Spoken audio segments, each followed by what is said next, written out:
Anyway, What's up, man? not much.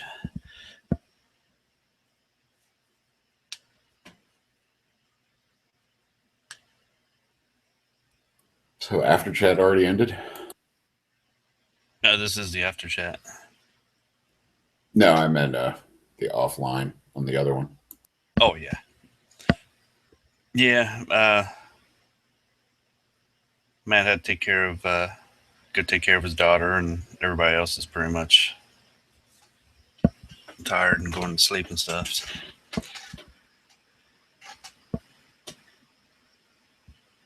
Thought you work nights. Yeah, yeah. That's why I'm always up all night. Just have tonight off. Yeah. I'm actually surprised I do, but it's supposed to be scheduled 2 nights off a week, but it usually never happens all the time.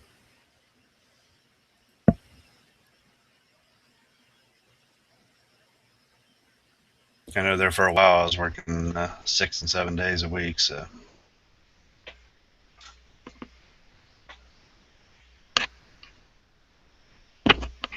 right now they're not scheduling me 6 days and not calling me to come in, so I'm not offering to go in. Yes.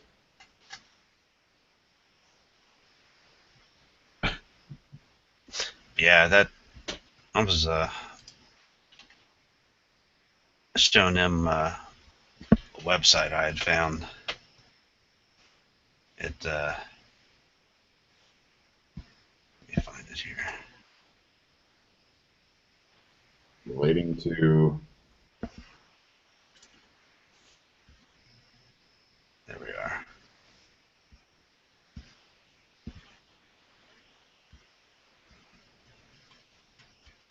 It's a website that shows how much the states and departments got from the U.S. Department of Defense. the feds, yeah.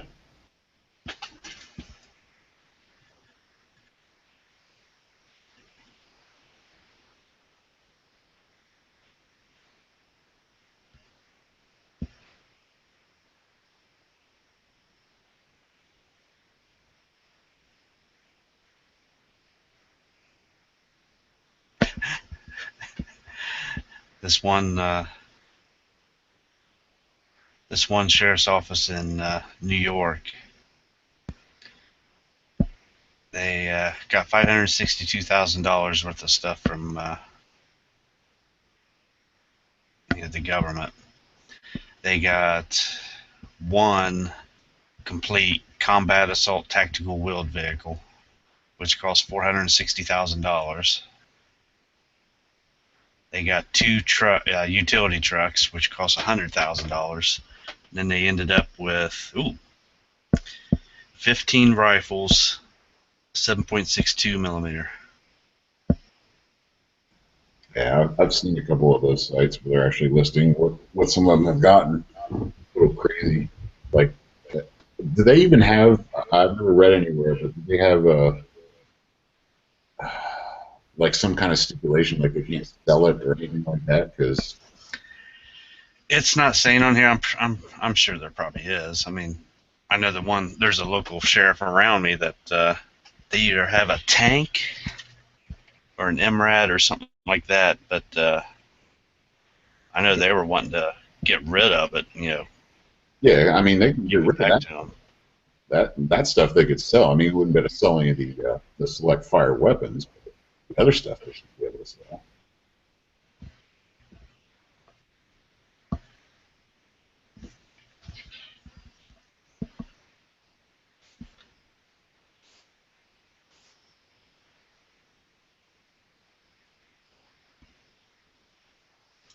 I wouldn't mind having an extra wrap in my driveway. Yeah, I'll just take a half track. I have thought about a deuce and a half. I know there's a conversion thing for it.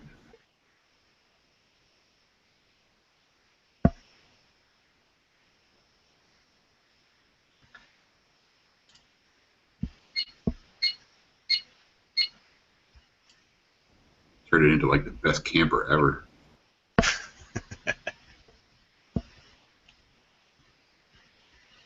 Yeah, I wanted to look up counties around me, so that's why I jumped back on this site.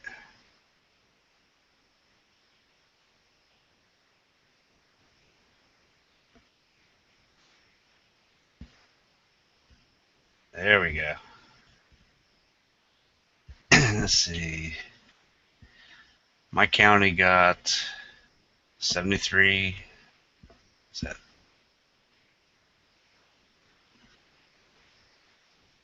880 or $836,000 worth of stuff? Well, 837. Let's see. 658,000 was a mine-resistant vehicle. Let's see. One utility truck. Well, 32. this is Mogadishu. You know, we got mines everywhere. So we got 32 reflex sites. We got 50 modular sleep systems.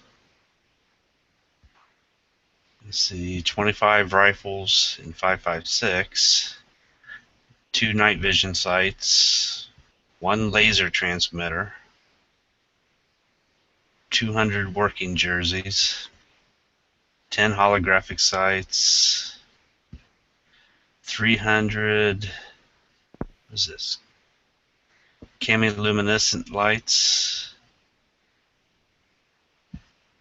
10 color flotation survival system. Holographic sights? They didn't give them aim points? Wow. I don't know. That's just rude. Let's see. We got 1 inspection system vehicle,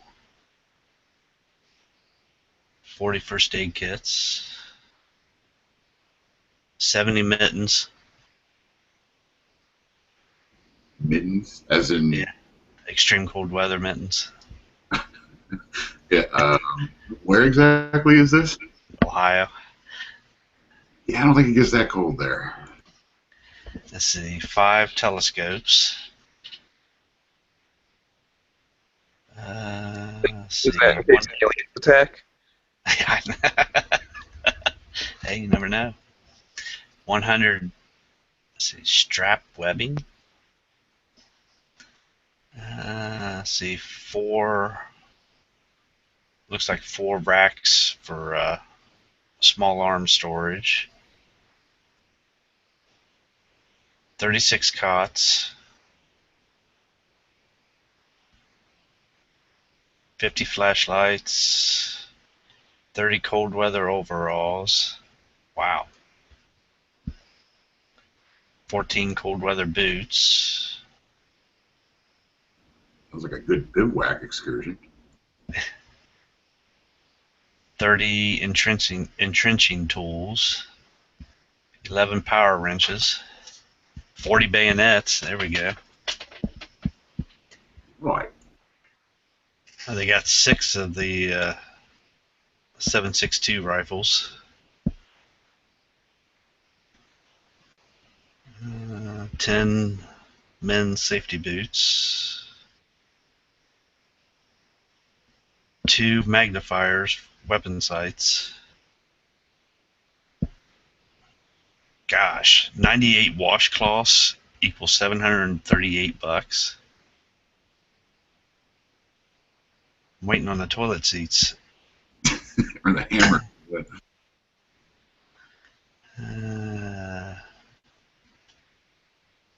100 men's socks.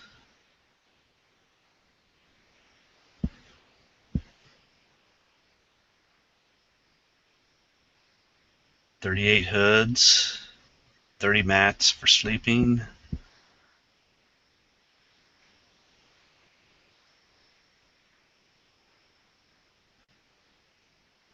Looks like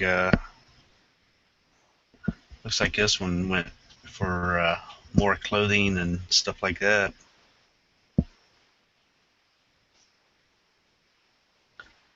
Let's see if there's any other ones that are close. Oh, there's one. Ooh, here we go.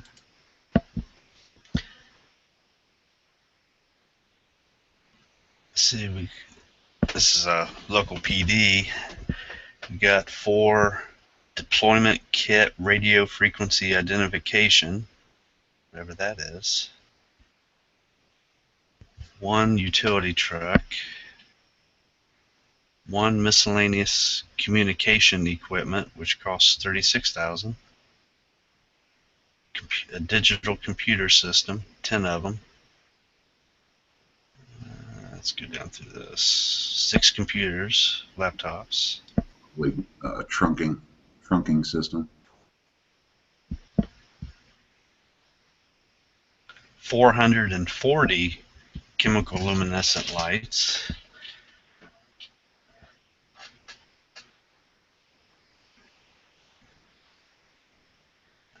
Anything else that catches my eye? 40 safety glasses.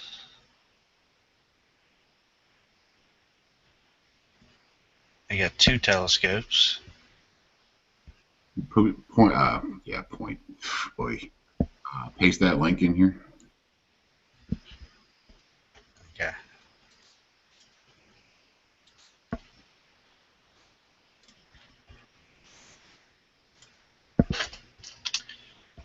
If you scroll probably about halfway down, 2/3 of the way down, you'll see a thing on the right-hand side that shows, well, the first state that pops up is New York.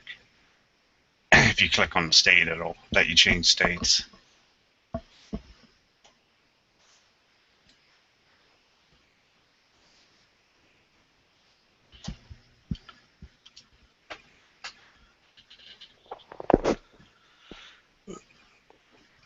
So how are you guys doing tonight? Yeah, not bad.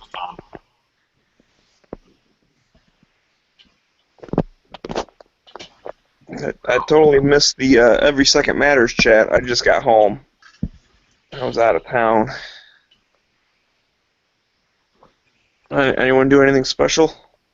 Wow, our freaking county got like 3 utility vehicles, 42 night vision goggles, and a bunch of freaking 5.56. Oh, unbelievable. What's the link? What's the link to this? Hang on, I'll shoot it in here again. Put it in the gun channel's lobby. I did. Oh, okay. All right, I got it. And so now, where do I go to click my state and county?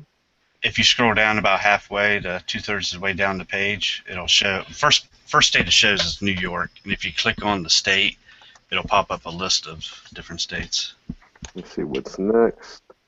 Oh, okay. All right. Let's see. Do they even have DC? Yeah, they got it. Let's see what the fuck they got. Let's see, They got Washington, or is it District of Columbia? they got both. Yeah, Washington D.C. All right, so now how do I make it go? It's not going. What state is it? Washington D.C. All right, no, so it's funny because it's listed into everything federal. USDHS 21. What is that? 21 billion? Crap. 21 million. 21 million, yeah. DC's not even fun to look at. My town got over $1 million worth of stuff. My town doesn't even have 10,000 people. Your town or your county? Can you look it up by town? It shows Andalusia Police Department, Okay. and that's that's the town.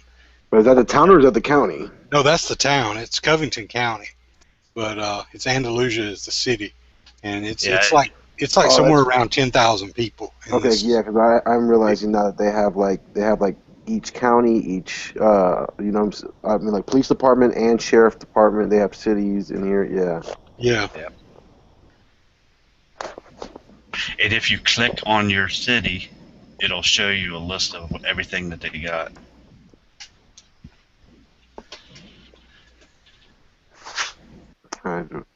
So my county got 700,000. My state police got almost 1 million. Where's PG? Ocean City got 71,000. Wow, this is nuts. Where's Tacoma? Tacoma only got 10,000. That's funny. Our state police department actually got that much money. It's like 30 grand in TV. What the fuck? I guess they needed cable. PG, oh, PG only got, wow, PG. So PG's a county of about 1 million people, and they have about 200 murders a year. It's a really wild out county. It's right outside DC, and it hugs like the really bad part of DC. And they only got $10,000, which is nuts. And like their police department is some shit. Like it's always like falling apart. It's very corrupt too. That is nuts to me. And see, each county or police department can actually put in, to get some of that. So it's not like. Oh, and if you hit the plus, you can see what they have. Yeah. No, how do you see what? No, so you just click on the name and it'll tell you what. Oh shit.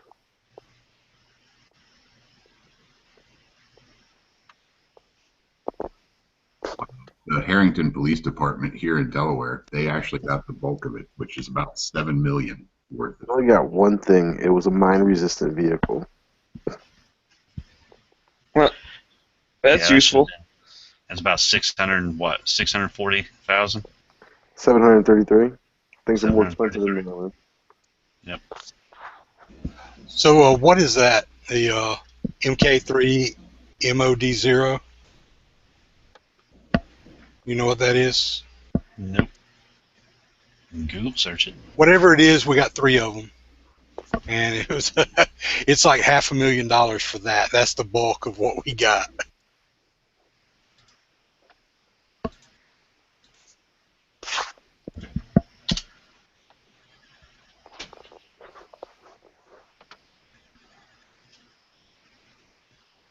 Remote ordnance neutralization system.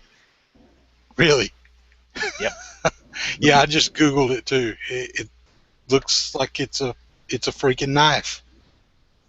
A knife, 3 of them is worth $500,000. It's a robot. No, It's a robot. Oh, okay. So check this out. This police department got 2 12-gauge shotgun riot types for $216 for 2 of them. So that means they got the shotgun for $108 fucking dollars. Yep. That makes me mad. The state of Delaware got, I think, pretty close to like 20 mil and stuff. That's insane. So this small city inside of PG County called Greenbelt, it's really small. They got 7 times more than the actual county itself. Yeah, there's that robot. Yeah, I scrolled down a little bit and found a link to it. The first few things that came up were knives, and I was like, wait, that can't be right. Damn good knife. They got it listed. They got 80. All right, so there's one county, Hagerstown, or no, there's Hagerstown. I don't even know if it's a county, but it is a town up in going heading towards Western Maryland. They got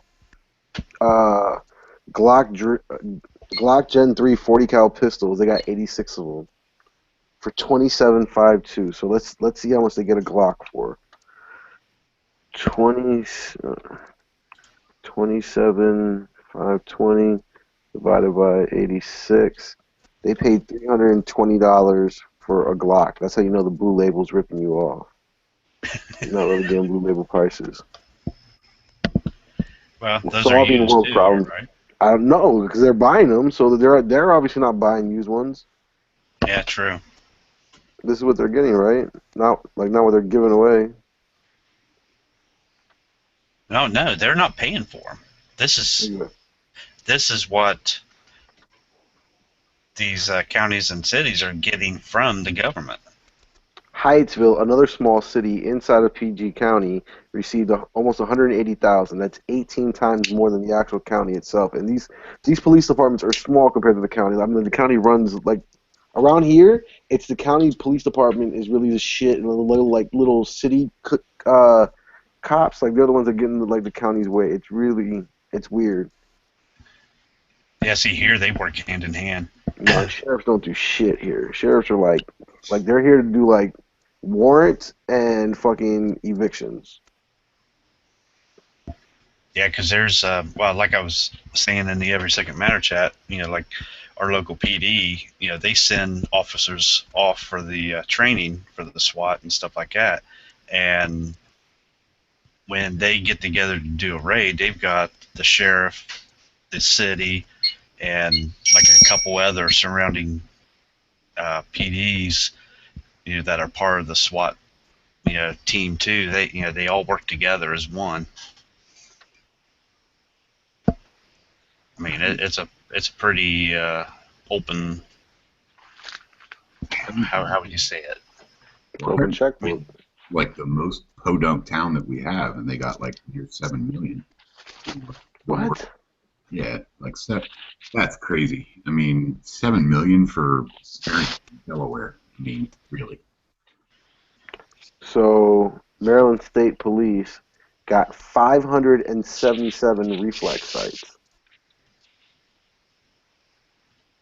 They got 170 new rifles. Is this all this year? This is just 1 year, right? I believe so. Yeah, this is. Oh no, since the beginning of the program. And how long has the program been there? Looking here.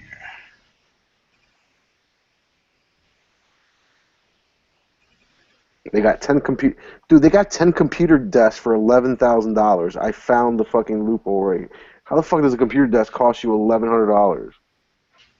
Well, let me put it this way: it's been going on since like 1990, but the bulk of it has been since 2008.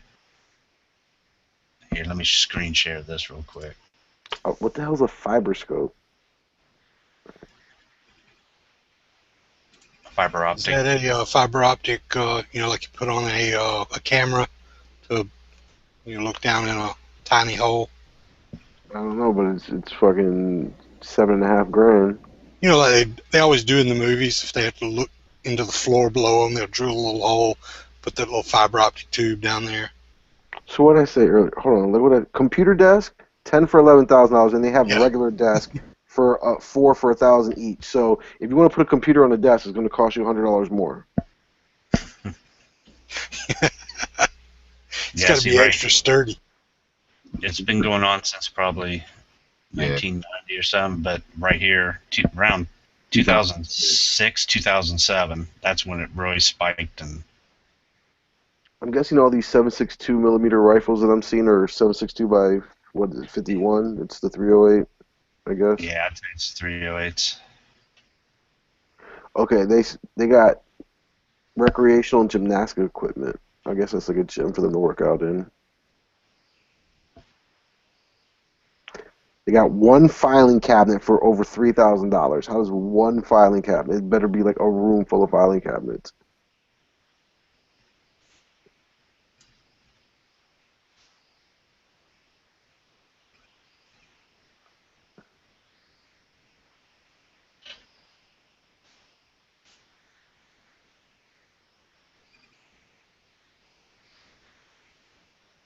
Got a lot of stuff to file.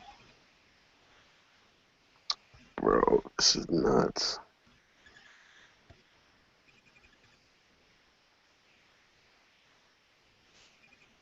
They got 28 nut drivers.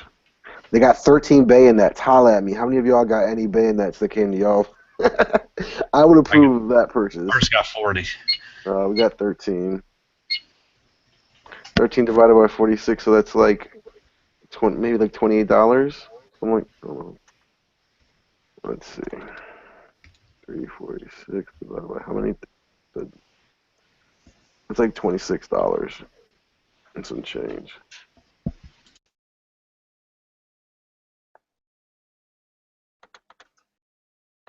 I don't see any magazine cartridge. I don't see anything that says extendos or 30s.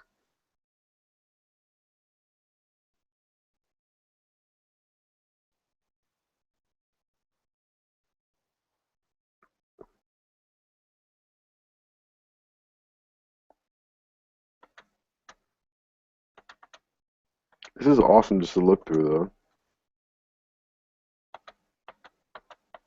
Yeah, I found this about a year or two ago. Well, not this site, but I found one that listed this pretty much the same thing about a No, year or but see, two. but the one thing that I can't understand is that how did my county only get one fucking like mine-proof vehicle in the last like I don't know 20 years from the federal government? I don't I don't think this is accurate because there's no way you can say that. It'd be a lot more. I wouldn't just get one vehicle from the federal government. Look at how many counties and municipalities are getting them though. That's true, but I am right outside D.C., so I mean, I figured like my county would have a lot more. And if you're talking, and if you're talking about this is over like a 20, you said 1990, a Yeah. 25-year span. That's not. It's really not that much. It says my state has gotten $11 million. That's less than $500,000 per year. Not that much. Yep. And the bulk of it was since about 2005, 2006. But the whole program spanned over 25 years, so you have to take it into consideration. All right.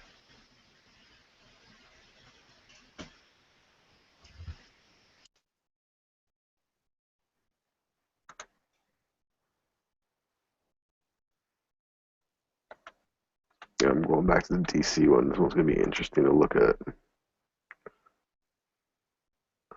Where's MPD?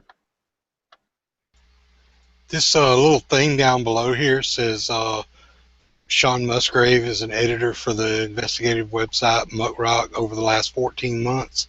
He's been reporting on the 1033 program, filing Freedom of Information Act. Does that mean that that this report here is only over the last 14 months?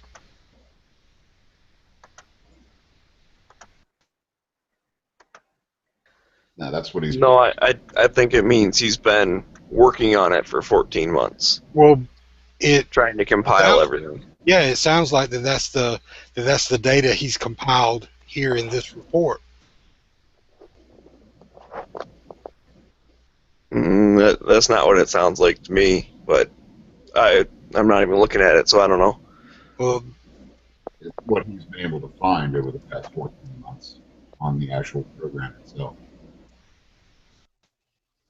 Right. yeah, I that's think what I'm saying. That's what it says. That's right below the little table here.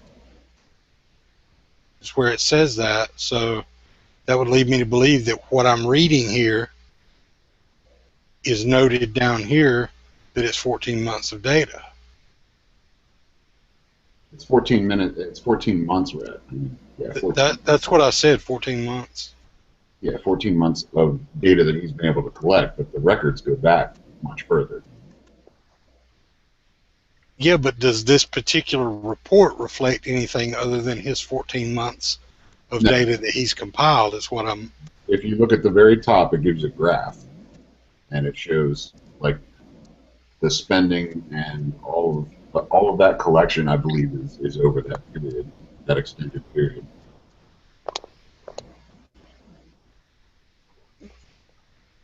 Well, that doesn't make any sense as to why they would validate only his 14 months of data collection if this thing is including data from way back.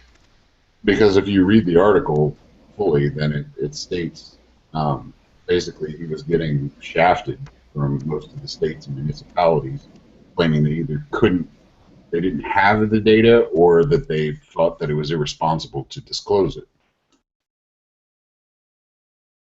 Yeah, he was having, in order to get his 14 months of data, he had to file a bunch of Freedom of Information requests and all this other stuff. But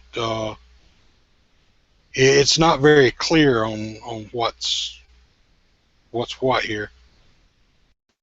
It's pretty clear. It says over the past 14 months he's been compiling this. That doesn't mean that he's only been compiling data over the past 14 months. Or for the past 14 months, rather. But that also might mean that, you know what I'm saying, that his data's not complete, you know what I'm saying? He's maybe only uncovered, I don't know, a fraction of... Yeah, there might be a lot more. Yeah, like what has been purchased in the last 25 years. I mean, like there's a lot of way to interpret like that sentence that you guys are quoting, or like that phrase or whatever you guys want to call it. There's a lot of ways to interpret that. It could be that it's done spending, or it could be that well, it's done being researched, or it's not. We don't know.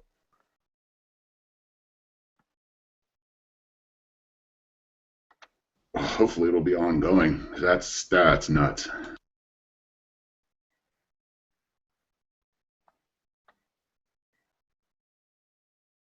Hey, I might be in Delaware on Friday. Uh-oh. Yeah, Why are you slumming it? going to the bitch. Oh. Yeah, but Labor Day. Oh, yeah, Labor Day weekend, I guess. Oh, good luck, dude. No, but like if I go, I'm gonna go tomorrow late night and then just come back and I'm come back like Saturday morning. You know what I'm saying? So I'm only gonna be up there for like 36 hours, and I'll be coming back like when everyone's driving up there, the day after everyone drives up there, and I'm going against traffic. Are you going to OC down in Maryland or Yeah, and then I got some friends like right across the state line too in Delaware. I've been sweet? shooting out there with a couple. I've been shooting out with them, with them folks a couple times. So good people's out there. So what, Dewey or something? No, it's like I couldn't even tell you. Damn, my friend works for the fire department. Let me see. Let me see if he has this shit out on Instagram. I can tell you what fire department it's in. Um, they're not like beachside though. Just don't say Harrington. They got a whole shit ton of stuff.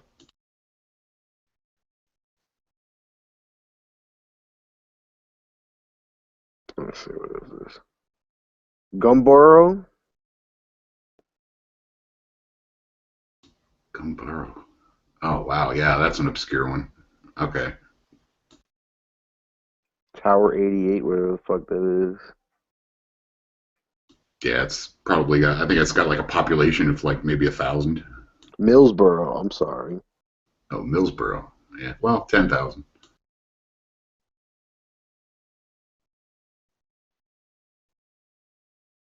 So that's like 15 minutes away from Dewey, I guess.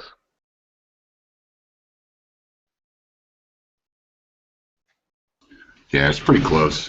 That's like a little off the 113 trail, but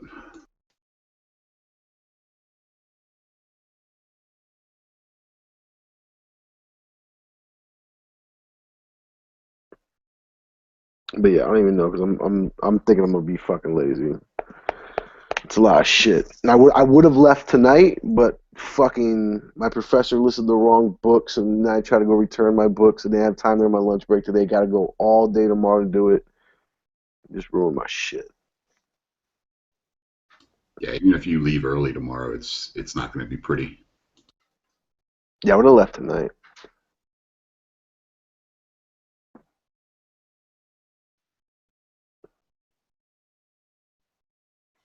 Pink, you shooting this weekend? Pink, come back. Nah, I don't think he's back yet. What are you doing for the long weekend, Wayne? I might go shooting in your state because I got to go over the border for the actual What the range fuck what the fuck you coming over here for? because I like to slum it, man. Why the fuck would you ever come over here? You can't carry when you come over here. Yeah, I know. The trouble is that the public range here is just so annoying, and I don't know. I'm not good enough with any of the local farmers or anything to get some range time there. So I just spent the 250 for a range. It's only like a mile and a half over the border on 301, so it's not that bad for me. It's about 40 minutes away. I'm in the northern portion of Delaware. So I just drive down there, make sure everything's tucked up. Although I think, unfortunately, technically, I think I'm probably not because I have an AK, and I think they banned those recently. Nah, you're good. You can bring it in there. We put it this. We no like put it this, like our ban has nothing to do with you bringing it in here and shooting it. Our ban has to do with um us not being able to purchase it. Okay, so all the old ones are still grandfathered in. Yeah. So I still have mine because I play this. So mine was being shipped to me when Newtown happened. So I had it like 10 months before the law took effect, but literally everyone was scrambling to buy AKs before the ban took effect. So if you took possession of it before the ban took effect, you're good. But you can't buy one now. That's still, wow. It's just You should evil. bring me some 30s. You can bring. Oh no, actually no, I can't. You can't because I have to take possession of it at your house. Shit. Some 30s. What?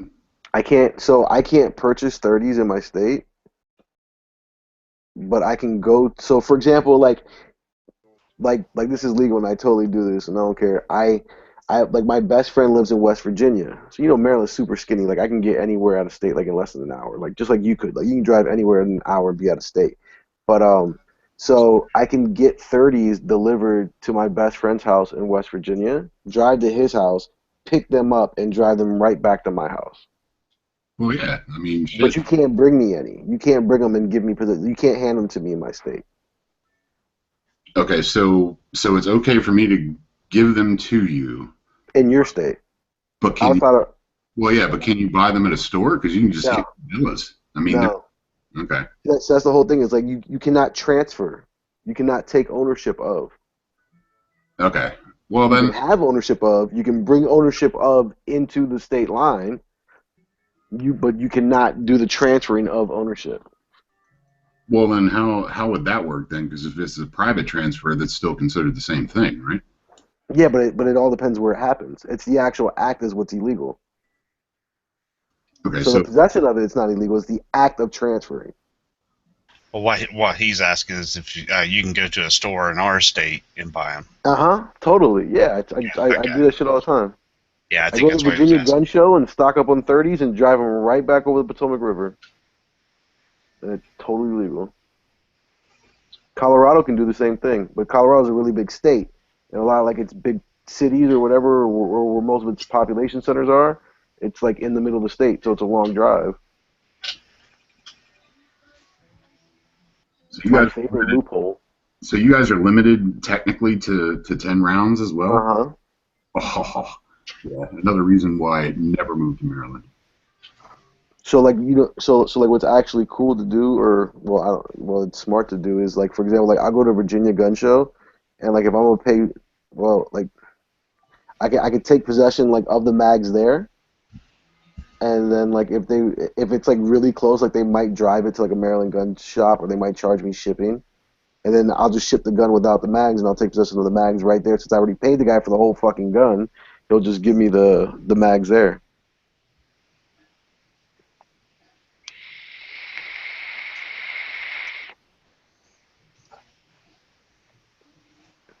God bless loopholes. Hey Oh guys, shit, Bob, your face is ugly as fuck. you looked in the mirror lately?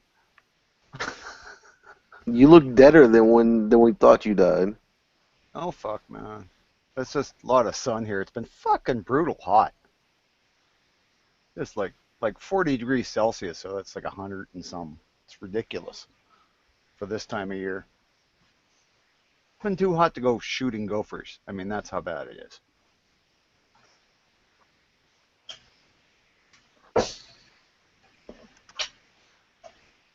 But my internet's actually working tonight, kind of, for a few days till I run out of data. Are you on your phone plan or? Well, I'm supposedly unlimited data, but I mean, after I hit 15 gigabytes, they start cutting it back, or at least like restricting how much data I can download. Apparently, because it's not fair to other people. I don't know why I have unlimited if they limit it, but yeah, apparently that's the best they can do.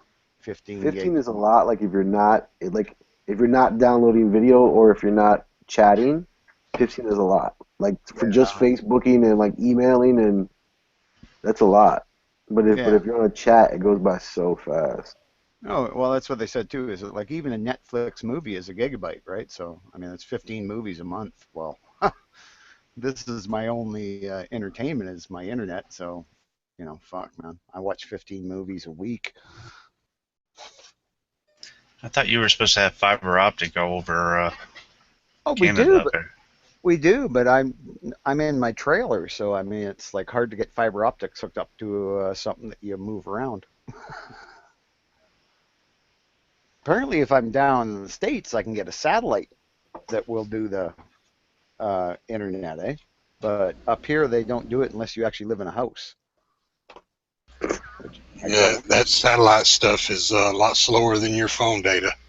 Yeah. Yeah, Ah, fuck. satellite super I can slow. get a data stick that plugs into my computer. I think it's like $100 for 100 GB a month. So I'm probably going to do that. But it's just fucking already had to pay $70 for the phone and 15 GB a month.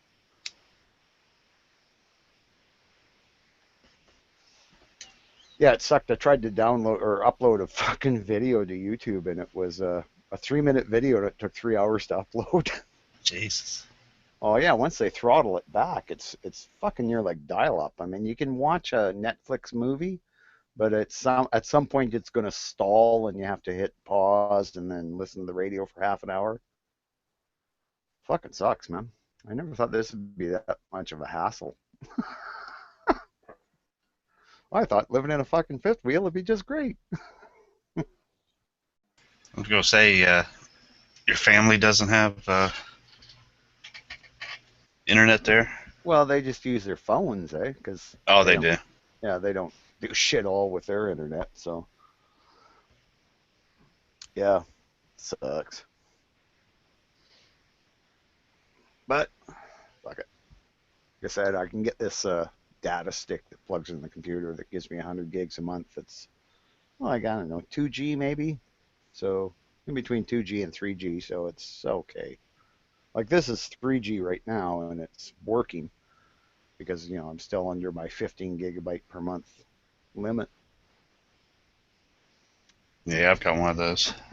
It's what, Virgin Mobile or something like that. Yeah, well, mine's just a local phone company in Manitoba, but I'm gonna have to, like, when I come down to the States, I have to just buy another phone, eh? Because the roaming will just kill you. But you know, big whoopee. Get Still another, looking forward to that, man. It's gonna be nice. get another SIM card. Yeah, well, or just buy a fucking phone. They're cheap.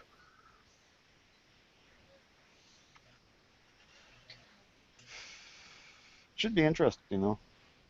Cause say I've never. Well, last time I was down in the States, I was like 19 or 20 years old, so it's going to be a tad bit different.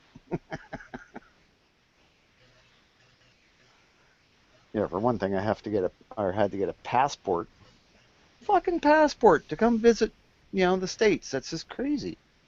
Stupid terrorists. The worst part is the terrorists that attacked on 9/11 didn't even fucking come from Canada.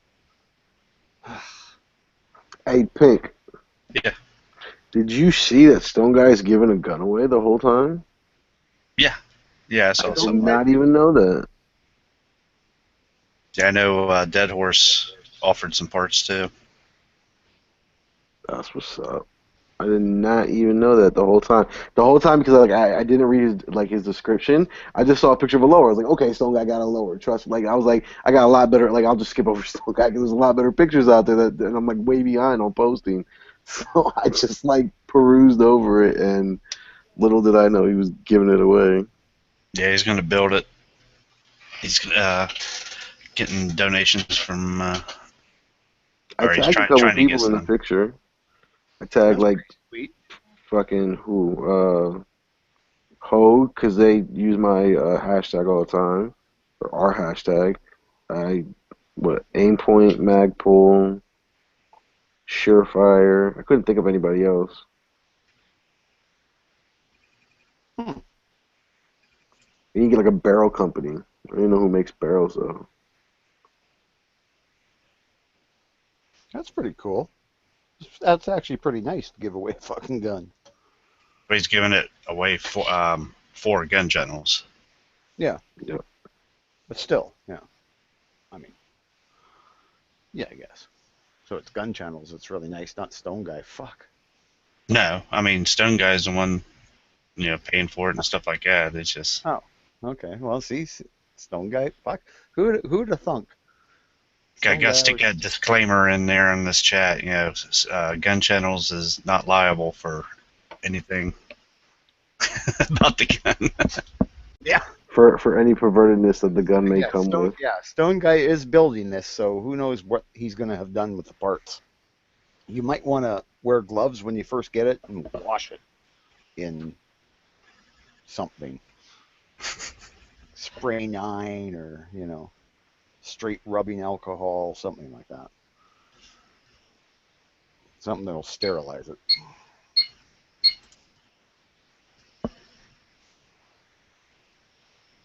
That's a pretty sweet giveaway, though. Hey, if I'm down there, when are they giving it away? That I do not know. I'd have to look. Well, I mean, like I guess it'll take however long it takes him to get it built. You know what I'm saying? Yeah. He's probably not going to announce when he's giving it away until he has all the parts that he needs to actually give it away. I should enter then because if I'm down there, I can win it, and then I just have to leave it with somebody when I come back. No, just I could register it as a restricted weapon up here, but why the fuck bother? I leave it down there, then when I come down there to fucking, if I fly down there, then I got a gun there. Because I'm finding bringing guns down there is getting to be a real pain in the ass. Not my government. My government doesn't care. I can take all my guns down there. They'd be quite happy. It's your government. Government.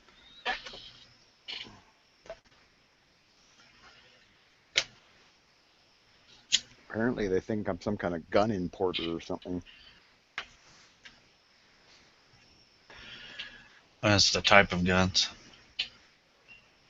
Well, that's exactly what it is. They're saying, oh, you can't bring that, you can't bring this. And I'm like, you kidding me? I'm coming to America. Everything's good there, right?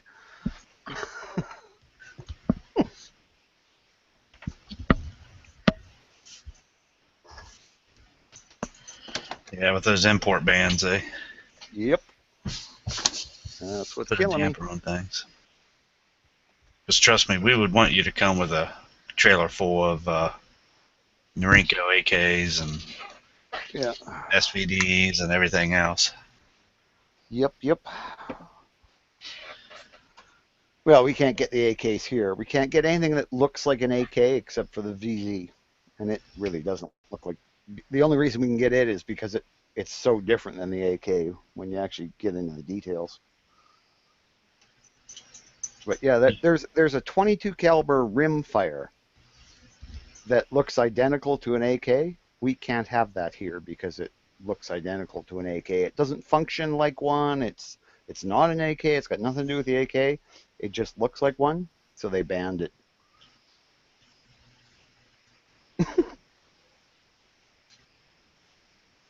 Now, could you get RPKs? No. No.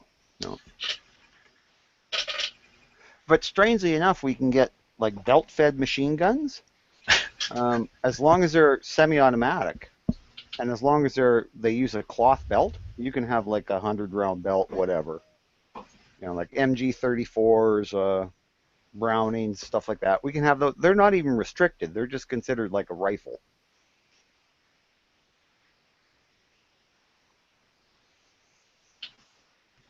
Well, it's stupid ass laws. I mean, we have the whole thing with the mare's leg, right? Lever action mare's leg. For you guys, it's considered a pistol, right? Yeah, I believe so. Yeah. Well, with us, it's considered a Short-barreled rifle. no. It's just considered a rifle. It's not even registered. It's just you just can own one and carry it out in the woods. It's insane. Makes no sense at all. It's like, yeah, you strap it to your leg. It's like this short, and you can carry it around, and that's fine.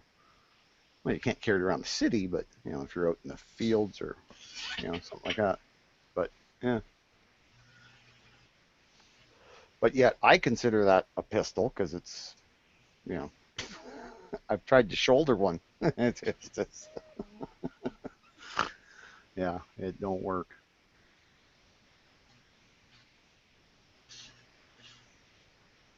Oh yeah, see my internet works fine as long as I got the 3G, but I only have that for fucking about a week. That's if I don't watch any movies. So you couldn't get anything that was 3G, 4G up there? I think there is a 4G, but it's stupid expensive, eh?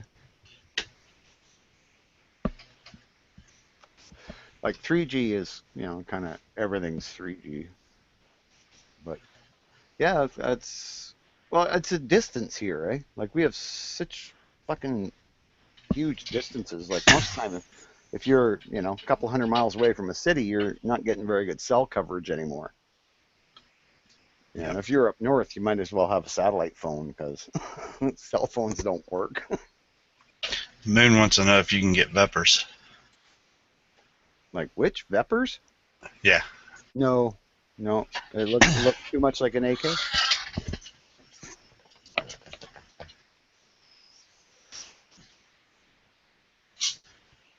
Yeah, it's just ridiculous.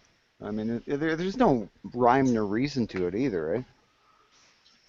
They tried to ban some of the VZs and some, what the hell were they? Oh, it was a high-end rifle that kind of looks like an AR, but, fuck, who made that? SIG, maybe? I don't know. It was very expensive AR anyways, about $5,000. And, yeah, they decided, it might be possible given enough time to turn it full auto. And then the VZs, they said, well, we think some of these, some of the receivers were actually made from ones that were full auto, and they just milled off the bits that allowed you to put the full auto parts in. So they said those should be illegal because you, in theory, could reattach the parts. Which, I mean, in theory, you could attach the parts to anything. So actually, the government actually had to get involved, like our conservative government had to get involved and say, no, that's ridiculous. You can't just out and out, ban guns that were quite legal to buy when these people bought them and then tell them, turn them in. We're going to, destroy them. Because we don't get money if they decide that our guns are illegal. They just, can say, give them to us and we're going to destroy them. Really sucks. Another reason to have a place down in the States.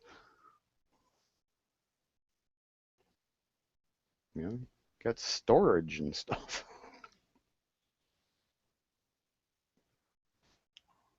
I'm sure Chris won't mind keeping some of your guns. That'd probably be the only way he'd let me in the door.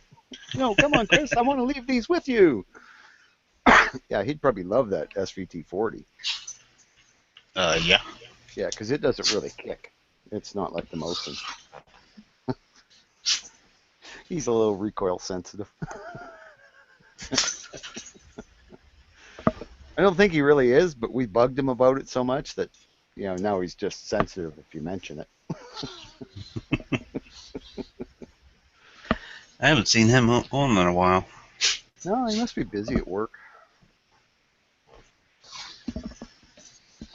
Yeah, it's been, I don't know, the chats have been, I've been watching the odd ones because I've just had such shitty internet, but it's, that's been pretty good, I think. There's been some really good ones on.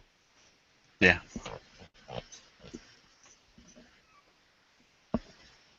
I'm trying to get these people from, I think they're from the Czech Republic. But they've got a pretty big Polnar, I think they are. Slovenia. Polaner? Yeah. Polinar? Yeah. I think it is. Polinar. Yeah, they make some great videos, eh? Yeah, Polinar Tactical. They're from Slovenia. Oh, Slovenia. Okay. I keep trying to talk them into coming on the gun chats because they all speak decent English, eh? Yeah, they got some pretty fine videos too. Yeah. Oh, there's that one girl, and fuck, she can shoot, eh? Well, that's the one guy's girlfriend, the Yeah. Beyonce, I think, actually. Yeah. Oh, she's good. Like she really can shoot, and they're big into the VZs, which I like because it's like I say, the best rifle I can get. The Are you talking about the 58? They were Yeah. the Yeah, was the you VZ58. Yeah. Yeah, most of the time it's AKs. I know they're coming out with a DVD. They're um, they got it fully funded, but they're still working on it. Yeah. Oh, that's cool. Did you mention gun channels to them? Yeah, I did. Yeah, a couple times I've been trying to talk them into it because they've done a few chats and with other people and talked guns and yeah, I think they'd be an asset. So yeah, I just don't think they've ever checked us out, eh? I mean, they got some guy, some bearded Canadian going, yeah, come check us out. We're great. Plus, the other drawback would be that their evening would be or morning or afternoon or something like that. I'm not sure what the time difference is. It's probably pretty great. Because it'd But be just like Mika. yeah, but I mean, just I used to play Delta Force online with guys from England, eh?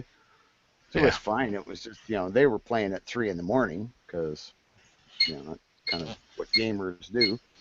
So it'd be like 9 at night for me, kind of thing. So it wasn't too bad.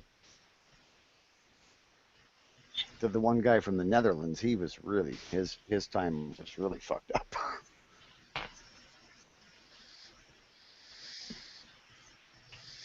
He'd be getting yelled at by his wife who was going to work. You know, are you still on that fucking game?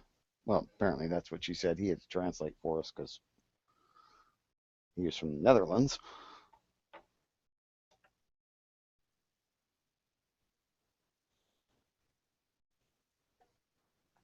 Yeah, at least I don't get yelled at anymore for being online all the time. Of course, I'm not online that much, but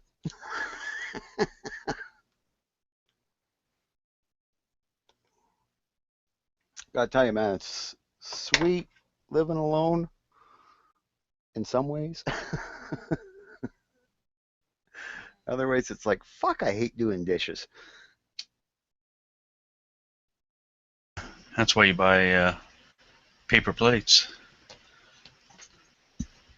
You know what? I'm actually tempted to, just because it's such a pain in the fucking ass.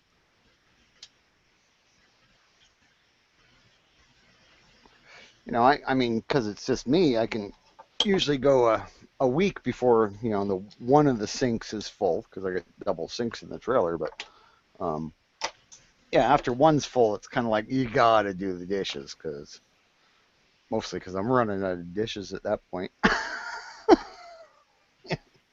You got no more big plates. You're starting to have toast on a paper towel.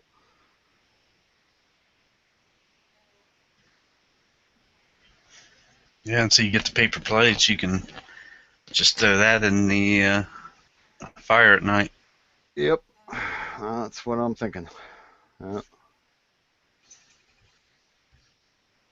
Yeah, so I'm hoping I'm going to be down there before December because it starts to get fucking cold up here. So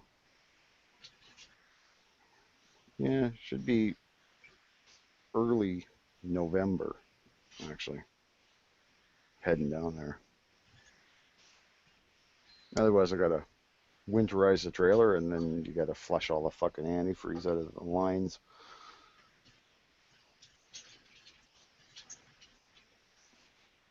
Geez, my buddy just bought a new trailer. It's like a foot shorter than mine, but because he's got a slide out, fuck, it's huge. Yeah. It's like it's bigger than the first apartment I ever had. And it's got like 10 times the storage I've got in mine. That's the thing I've really found with a camper is it's just short on fucking basic storage, especially if you're kind of a prepper type.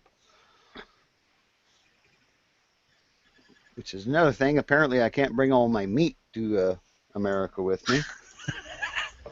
A freezer full of fucking meat, man. Got Yeah, like you buffalo, elk. you can get Canadian meat down here. Yeah, I know, but I'll have to buy it. Get this shit for free, man.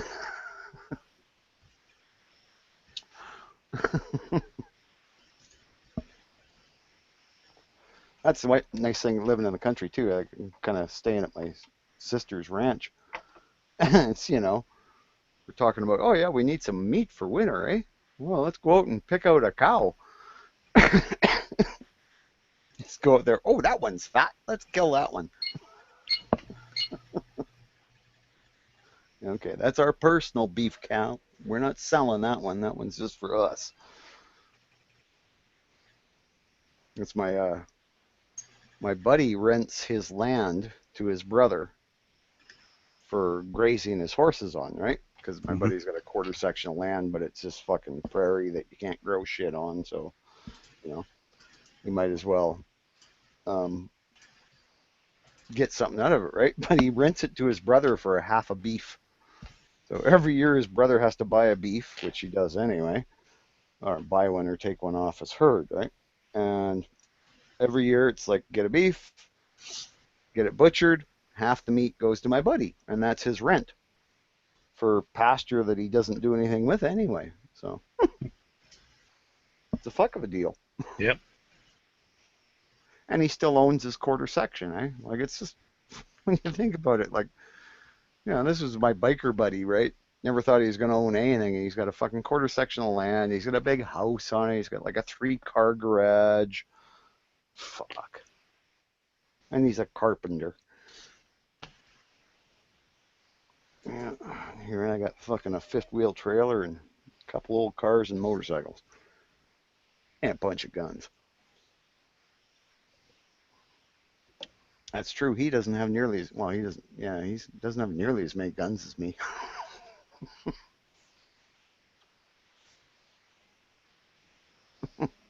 Actually, as a matter of fact, I found out he didn't have a shotgun, so I gave him one of mine. Oh, you gotta have a shotgun, dude. Yeah, you can't live without a shotgun. And I had an extra one.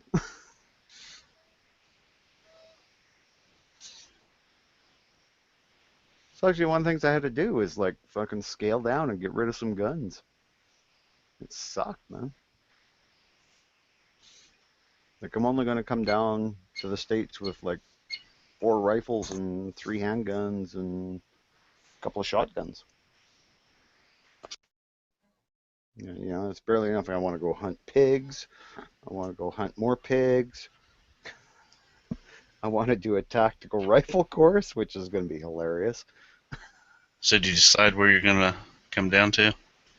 Probably going to be kind of around the area of Mesa, but, you know, like I'm in a 5th wheel, so it's just a matter of stop at a campground. What's it like? No, don't like it. Go to the next one. So Yeah.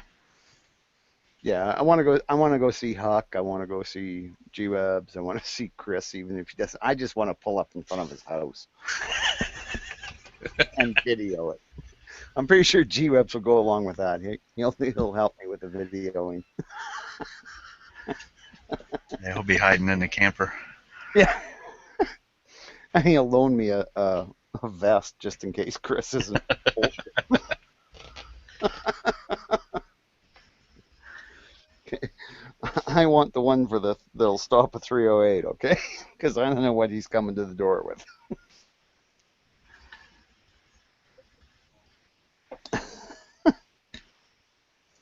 But yeah, I mean, I want to go to Texas because I want to see Murphy and I want to see Edge, and I'm gonna be down there for 5 months, so Yeah. might as well keep moving. Well, you can park your camper and then just drive around. Yeah. Oh yeah, Well, exactly. you'll be Yeah. bringing your bike too. So Well, yeah, I'm thinking of it so far. It's just a matter of got to figure out how I want to carry it. I got to either get a trailer behind my trailer, which is fucking crazy. My buddy does it all the time with his boat behind his 5th wheel, and I'm just like, fuck, I could not drive that freight train. they've got those little racks that put the bike sideways on the back of your trailer. So Yeah, but they don't. My bike weighs more than those racks hold. Yeah, my bike's 500 pounds, and the racks say they hold 500 pounds. So, thinking, yeah, I'm gonna be going down the frickin' freeway at 70 miles an hour, and all of a sudden just see this red blur bouncing behind me sideways. Tuk, tuk, tuk, tuk, tuk, tuk. It's like, oh, that would be good. So it's either figure out a mount so I can like hook the front wheel maybe to a hitch, and then so it'll kind of pivot along behind. Because I've seen trailers like that, and you just ride the front wheel up into a little holder, and then take the chain off, and then it just Yeah, it's like a you know dolly trailer. yeah, yeah, dolly trailer for a motorcycle. Well, those actually that would be the easiest because you wouldn't really notice it behind there unless you're trying to back up. That might be a bitch. But a bike's light enough you could unhook it and wheel it, out of the way. It's not like you're, trying to pick up a big boat trailer or something. Or it's either that or I get a different bike for going down there. I was thinking like a little 250 dirt bike or something. Might be, Yeah, you like gotta a have dirt. something. You gotta have something with lights and everything on it where you can. Yeah, well, that's what I'm thinking, like some kind of enduro, like a 250 or 350 Yeah. single way, one lunger, and just I'm not going to be doing any racing, so it's just something to chug around on. As long as it can go freeway speeds and get you around town, get you to the fucking store and shit like that, and then I'll fire up that fucking gas guzzler. Oh my god, does the truck burn gas when you're pulling this fucking trailer? Well, it's a heavy trailer too. It's apparently like It's supposedly a high-end trailer, or it was it was when it was new. Well, it doesn't have a microwave. It's got a convection oven instead of a microwave, and it's got like a fridge that's fucking near the size of what a normal house would have. But yeah, it's very well built, but it's very fucking heavy. Like my buddy pulled it from where it was sitting in Portage, which is about 100 kilometers, so like an hour drive. And he normally pulls a 20-foot fifth wheel with a 18-foot boat behind it. And his poor little Chevy half ton was straining. And he said, "Yeah, it's fucking heavy." So I know my Dodge, my Dodge is 3/4 ton, and it's got the Hemi and a 5-speed. It's got a manual, not a pussy ass automatic. But even if I'm getting a heavy headwind, I'm in fourth gear and I'm like fucking pushing hard, eh? And it's you can feel the motors just working, and you wouldn't accelerate too fast, if at all. So it's a load. Probably wouldn't be so bad if I didn't have like some ammo and guns and fucking food. I was gonna say I see some carriers that are 600-pound capacity. Oh, see, that would work. That'd be okay. 600 pounds. I mean, 100 pounds. Yeah, that's good. Yeah, that would be the best way I'd go. I mean, Yeah. that'd be the best way to haul the bike because you wouldn't even know it was back there then, really. Yeah. Here's one that's pricey though for 1,000-pound capacity, Oh, really? designed for RV camper. Hmm. Yeah, see, that'd work. Fuck. It's just, that's the problem. Pricey, eh? It's an actual lift. That's why. Oh, fuck. Yeah, no, that's too fancy for me. Nah, I'm too hillbilly. I want to make one myself. Well, my buddy's got a TIG welder. We've been actually looking at, well, if I'm not going to tow the bike behind her, if I'm going to tow the bike on a dolly or whatever, um, I could put a fucking big steel box back there, and I can put my generator and my batteries for my solar panels back there. So I've got, my extra solar and my generator.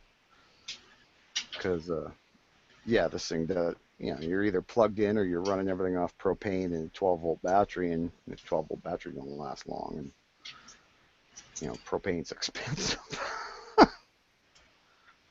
I'd much rather, run my generator. It'll run for 10 hours on a $2 worth of gas kind of thing.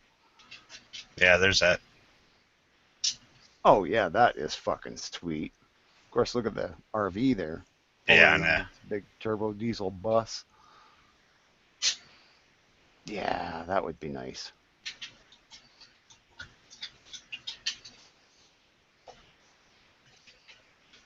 No, it picks it way up too. Yep. Look at the RV though. That's $100,000 RV. Yeah, I know. Oh, and they're towing a was that a Range Rover? Or no, it's a Kia or something. Anyway, yeah. Yeah, that's my whole pension. That's what I'm living on until my Social Security kicks in 10 years. So no.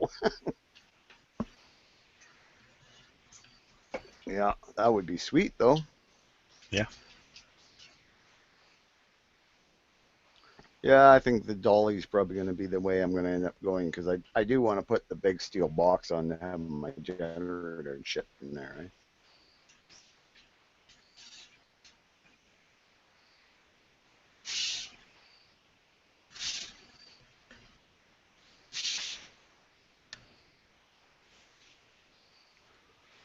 Yeah. Well, that's the thing is you would not imagine. Like my buddy just bought a 27-foot um, fifth wheel that's got a slide out, eh? Just one slide out. It makes that thing just huge inside. Like it's almost like the whole side of the trailer slides out. But yeah, it's like 12 feet wide then. Yeah, I know. And yeah, and plus the new ones are just full of fucking storage. It's just I can't believe the amount of fucking storage on the things compared to what I've got. So yeah, I'll be probably looking at RVs when I'm down there, or not RVs, but fifth wheels. Yeah, now if I'd come down a couple of years ago, apparently fifth wheels were dirt cheap, eh? When the economy was really tanking. Yep. Yeah, everybody was selling everything. Yeah. That's how I got my Tahoe. Hmm. Yeah. Well, there's a bunch of guys that, contractors and shit that shopped at the co-op and that I used to know and talk to, and yeah, they were buying houses down there, just so that when they went down there for a month in the winter, they could have a house to stay in. Like, fuck, you're buying, like, because they were getting them they're cheap, like $70,000 for a, 2,200 square foot house with a pool. It's crazy.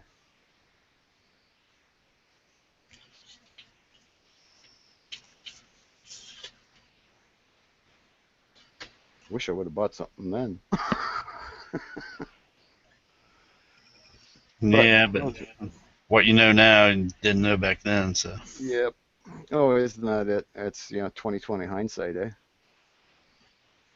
If only we could live the future and then go back and make decisions based on having lived the future. If we did that, I'd have a garage full of Superbirds and everything else. Oh, no shit, eh? Even just the cars you owned back then that you sold?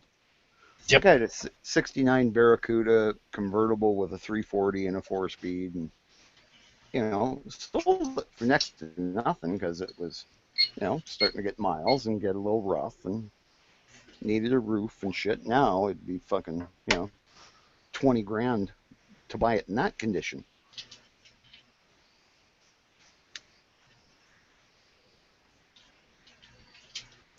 Yeah, I should get that one I had.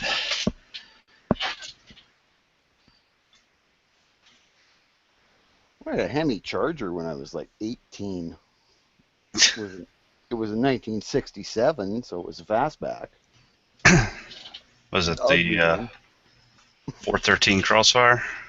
No, it was a 426 Hemi. It was the first year. 426.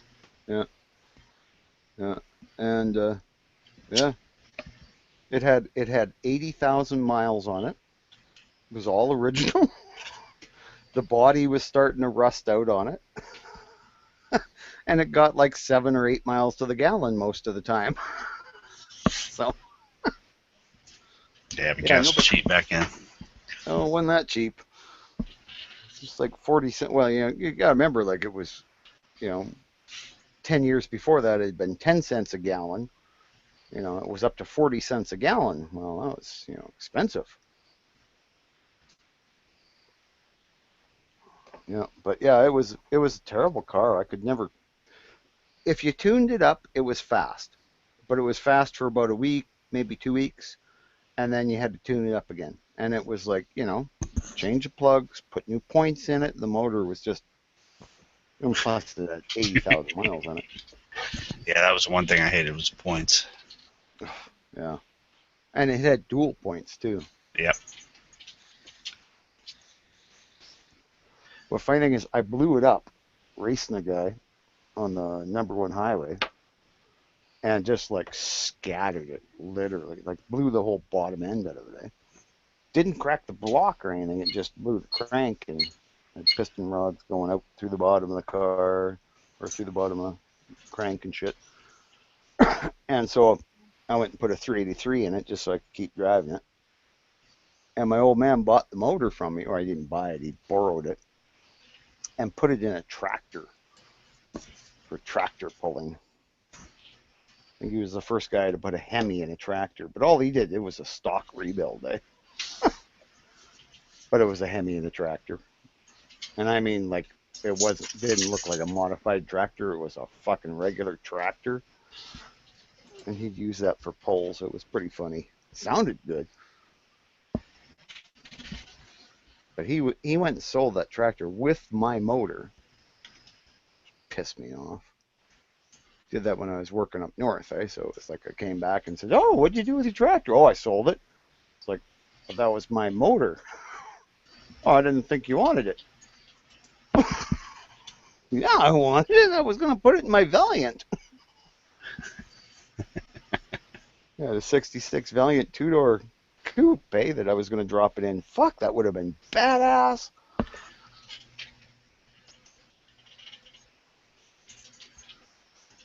And you could get factory motor mounts to do it. So, yeah. Oh, my old man sold lots of shit on me that pissed me off when I was gone. Be up north working, I'd come home and go, "Where's my horse?" "Oh, I sold him. I didn't think you wanted him anymore." "You sold my horse." "You son of a bitch." "Well, you weren't riding him, so, it's my horse."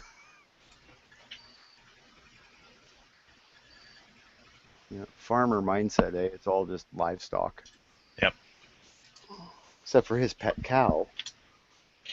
Well, steer. And one cat. He liked one cat. Didn't like any of the other cats. Like one cat, though. That one got to come in the house, got to sit next to him. Somebody else was sitting there, he would make them move so the cat could sit. It's the weirdest fucking thing. I think that cat had a spell on him.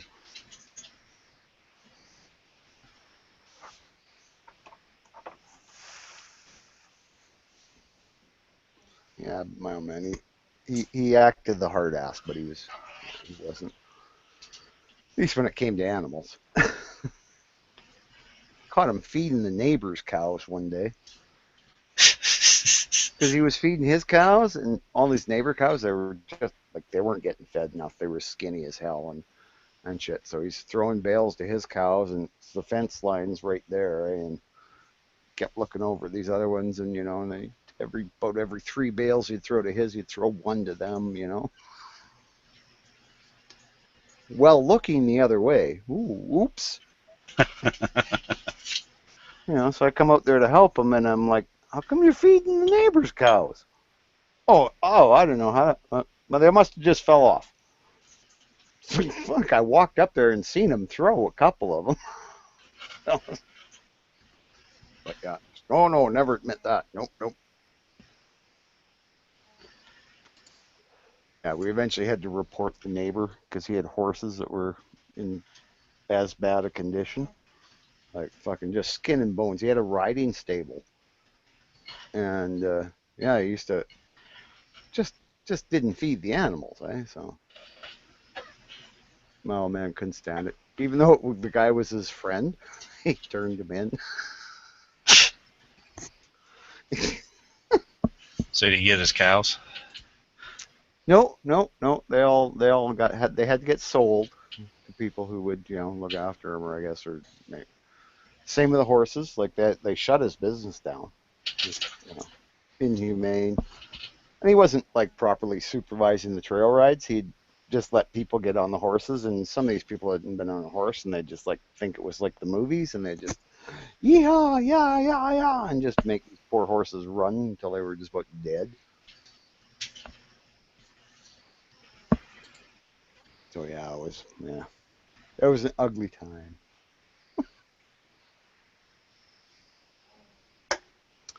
Well, this is fun, but yeah, kind of could get back online. Been missing this. Yeah, it's looks like a slow night tonight. So don't want you to waste all your. Yeah, all my gigabytes. Yeah, not like the old days. I could just sit and be online all fucking night. I wonder Getting why I eaten ended by up your getting. cats. Yeah, I wonder why I ended up getting divorced. Oh well. Now I can be online as much as I want, except I don't have decent internet. Oh well. Once I get that other plan, that I don't know, whatever it is, internet stick or whatever, it's some kind of Rogers plan. Yeah. Yeah, apparently it's basically runs off. This is what I don't get. It runs off the same phone, right? The same internet or the same service, but yet they will allow me to have 100 gigabytes a month, whereas the phone company that owns all this shit, that put it all up, is only allowed to give me 15 gigabytes. Well, it's internet dedicated. You're not getting any phone service or anything else with the. Oh, you can, but yeah, but I'm not. But yeah, you can. You can get a Rogers phone that'll do exactly the same thing and give you 100 megabytes a month. I'm just like, what the fuck? Yeah, so there's something weird that it's just because it's internet as well as phone, whereas for some reason I don't know. There's probably some political shit going on there, eh?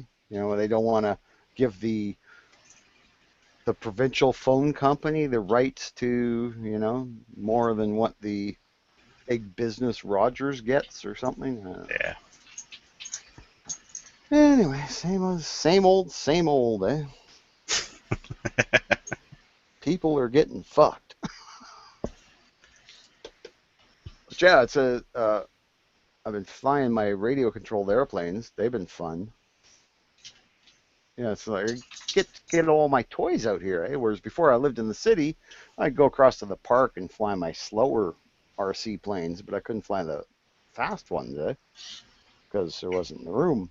It was only 17-acre park. And rockets too. I could launch my rockets, but not the big ones, just the small ones. Whereas here, I got like half a section of land. It's like go out in the middle of that. I launch my rocket. It's coming down somewhere. It's going to be on our land, or on land that I have access to. So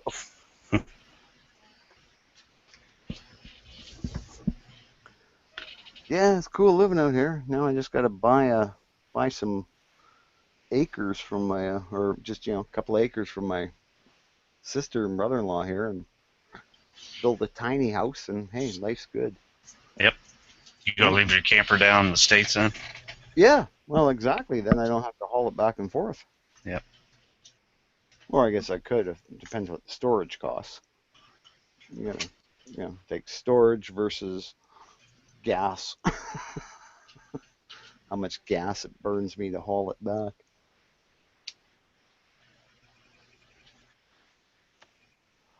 But yeah, my dad did that. Like they actually well, they didn't build a tiny house, but he actually ended up with this big giant 40-some-foot camper with all these slide outs, and they just lived in that. When they came back to Canada, they just stayed at a campground outside of Brandon, and that had full sewer and everything. So they just plugged everything in, and it was just like living at home. It was their home they lived in. Yeah. And they'd spend the winters in Arizona. Seemed to be perfect. Never had to deal with winter.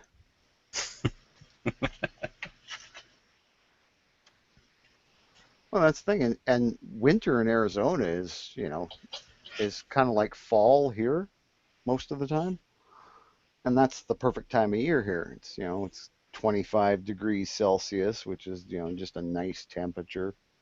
You don't have to wear a jacket. Maybe on an evening you might have to put a jacket on, but most of the time you're just shirt sleeves. Yep. And then you're not there in the summer when it's 120 degrees Fahrenheit. So that's good. Then you're up here where it actually gets up to 100 degrees in the summer now. Didn't used to.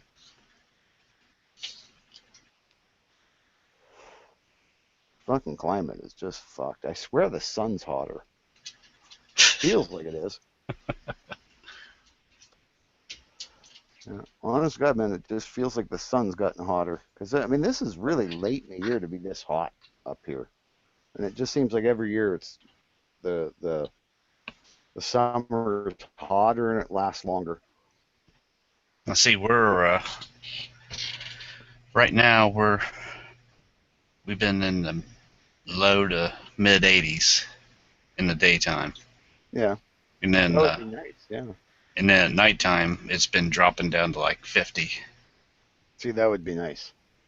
Like here it's in the, I guess, like I say, the 40s, so that's, hundreds, low hundreds. And then at night it doesn't even go down that much. Probably down to 60 Fahrenheit. So yeah, this is just brutal for us because we're used to this is our supposedly this should be getting to where it's starting to cool down and it's like 23, 24 during the day, and it's just nice. You can go and do shit outside without sweating your ass off. Yeah. Because this is when they got to harvest and stuff, eh? Like Yep. my brother-in-law works for the university, so they do experimental crops, so they're doing these little harvesting bits, but it's like way more physically intensive than it is to harvest with a big, because they use little tiny combines because they're only doing little sections. And yeah, it's just like brutal for them. They have to be outside there all day in dust and fuck.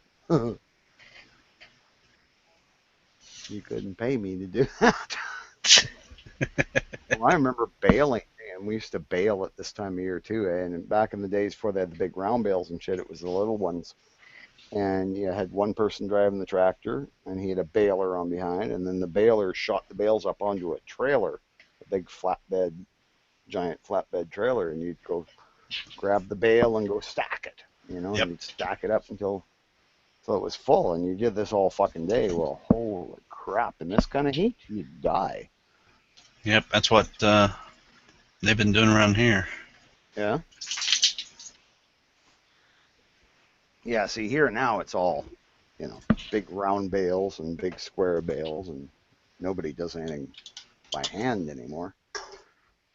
You don't have manpower either. Just, back in the day, it was like everybody had 6 or 7 kids, and, from the time they were 6 years old, they were doing chores. Not anymore. Everybody has like 1 or 2 kids, and all they do is play on their video games or their phone. Yeah, I'm on Facebook right now. This one girl I went to school with, they live on a farm. Mm.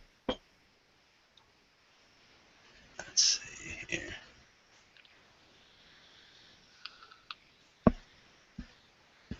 She just posted like 2 days ago or something like that. Yep, there it is. I've been having. Hey, do you know anything about iPhones? Nope, never had an iPhone. Is that what you were talking about? Square? Um, yep, yep, that's it. Yeah, they don't use anything like that around here anymore. It's all like the big giant round bales. Yeah, they do both. They've got a pretty big farm, so Yeah. yeah, they're just around Yeah, one. see, those are the round bales, yeah. That's all they use here anymore. Or they have big giant square bales, that are the size of a small car. Same idea, though. I think it's pretty much what they use them for, is what she. Yeah, I guess, eh? I know, like, my brother-in-law still does get small straw in the small bales because they use them in the barn for bedding. Yep. I think that's what, pretty much why she was Yeah. doing them both ways. Yep.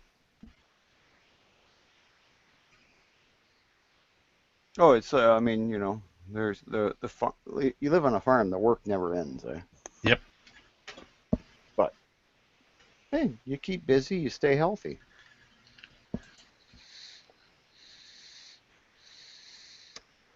Speaking of staying healthy, I'm trying to quit smoking, so I'm doing this vaporizing thing with these vaporizers. These are really fucking cool. Yeah, you can crank them up to where they really send out a lot of vapor. Yeah, well, I'm not so much with the vapor. I just like put more get the higher nicotine juice. Right. Now, one thing I found is that the real high nicotine juice I didn't like. No. I'm kind of in the middle.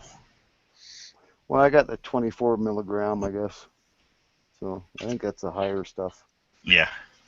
Yeah, but It's, when I first started doing the 24 milligram stuff, it'd make me cough, which I thought was fucking whacked because I mean, kind of, it's not tobacco smoke. Why is it making me cough? A guy explained to me it's the vapor actually opens your lungs, so it opens them too much or something. I don't know. yeah, I've got both 24, 12, and probably the next ones I'm going to get is going to be 18. Yep. Well, I mean, that's the thing is you can just run the juice down until you're not getting any nicotine. Well, then it's just a matter of quitting the habit of sticking this thing in your mouth, which isn't that hard because it's a I don't pain know. in the I know a lot of girls that can't break that habit. ass. Yeah. Yep. Yep. Well, since I've been single, I found some of them too.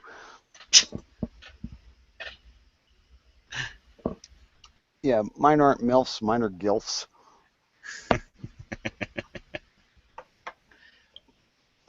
But hey, there's some pretty fine grandmas out there. Let's see. That's a mental picture I didn't want, Bob. So. Oh yeah, I could take this somewhere that'd just be like, yeah, that would be no. Now, if Yankee was here, I would, because that would like just make him throw up probably. The thought of a man and a woman together. Yeah, if you actually bug him about being gay, he'll get really pissed off. He's not, but I mean that's why you bug him about it. I don't think he is anyway. Although I am always suspicious about any man that's been seen wearing pink female underwear. I can't say anything. Look at my name. There you go. Yep, that's true. Yeah, but at least you're not like, at least your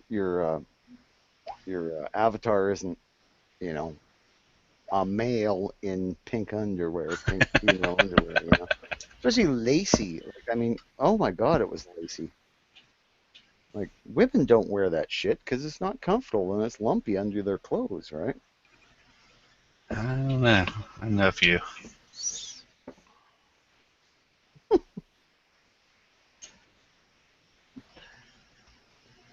Yeah.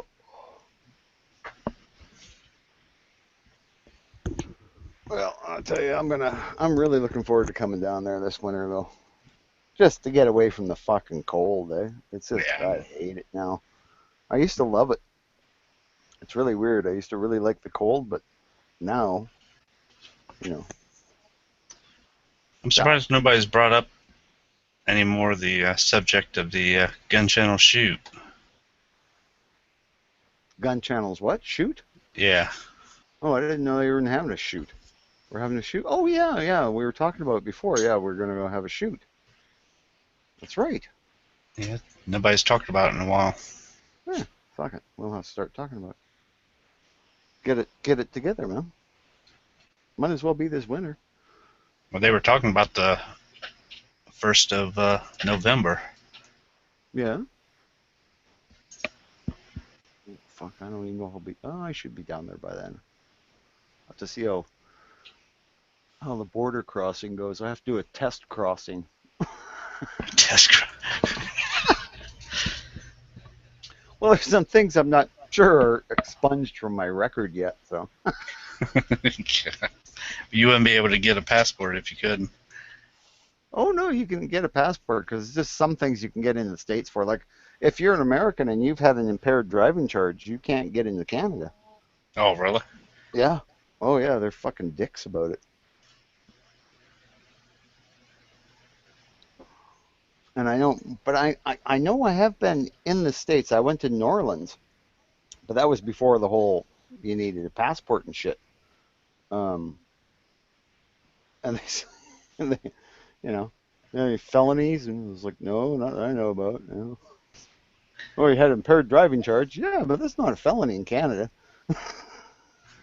I didn't kill anyone. I was just drunk. I had to drive. My buddy was too drunk to roll a joint. Or no, he was too. I was too drunk to roll a joint, so that's why I had to drive. That was it. Yeah.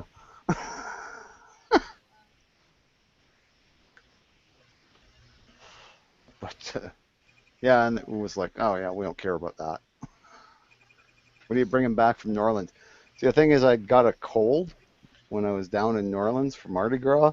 So I had about 3 days of Mardi Gras, or not even that, 2 days of Mardi Gras, and then I was sick as a dog. And you cannot get chicken soup in New Orleans. I doubt that was a cold, Bob. Oh no, it was cold. I'm sure you But caught something down there in New Orleans that chicken soup no, wouldn't cure. no. I was with my wife at the time, so yeah, I didn't get a chance to catch anything. She was hanging on me tight, making sure I wasn't going to go into any of those clubs. Live sex show, we're going there. No, we're not. Let's go listen to this jazz band.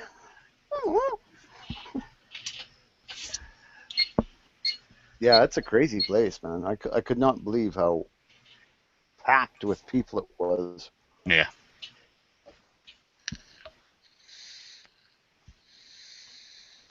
But yeah, it turned out to be, other than I was sick for the next 2 days. 2 days in New Orleans, sick as a dog, with this god awful cold. And it was a head cold. And then I had to fly back by myself because my wife had to stay. She was doing a business meeting, so she stayed on for another couple days. And this was after Mardi Gras at this point, right? I was going to say she stayed on and went to those shows that she wouldn't let you go to. Yeah, she stayed on because they had a writers meeting kind of thing. So I flew back, but my ears were so plugged up, it was just agony, right? And at some point, apparently, they'd said fill out this thing, for when you get to the airport for customs, and I didn't hear any of that, so I didn't fill it out. So they were, why didn't you fill this out? What? What? Are you deaf? And they're signing at me, and I'm like, no, I got a cold. They actually probably came out like, but yeah. Someone probably did think I was, either deaf or retarded. You got anything to what do you call it?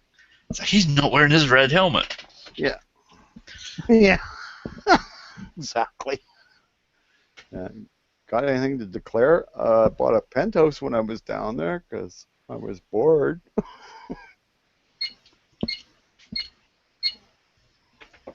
Yeah, but it was stupid. I remember at one point I went into this antique store, right? And they had Derringers, and I was like, oh, these are so cool, man. And the guy says, "Oh yeah, it's $200 or something." It was like cheap, eh? And that's so cool. And I said, "But I can't buy one. I'm from Canada." He says, "No problem. We'll mail it to you." Oh shit. I'm like, oh, that still wouldn't be good. I'm pretty sure I would become a felon as soon as I picked that package up. Yeah.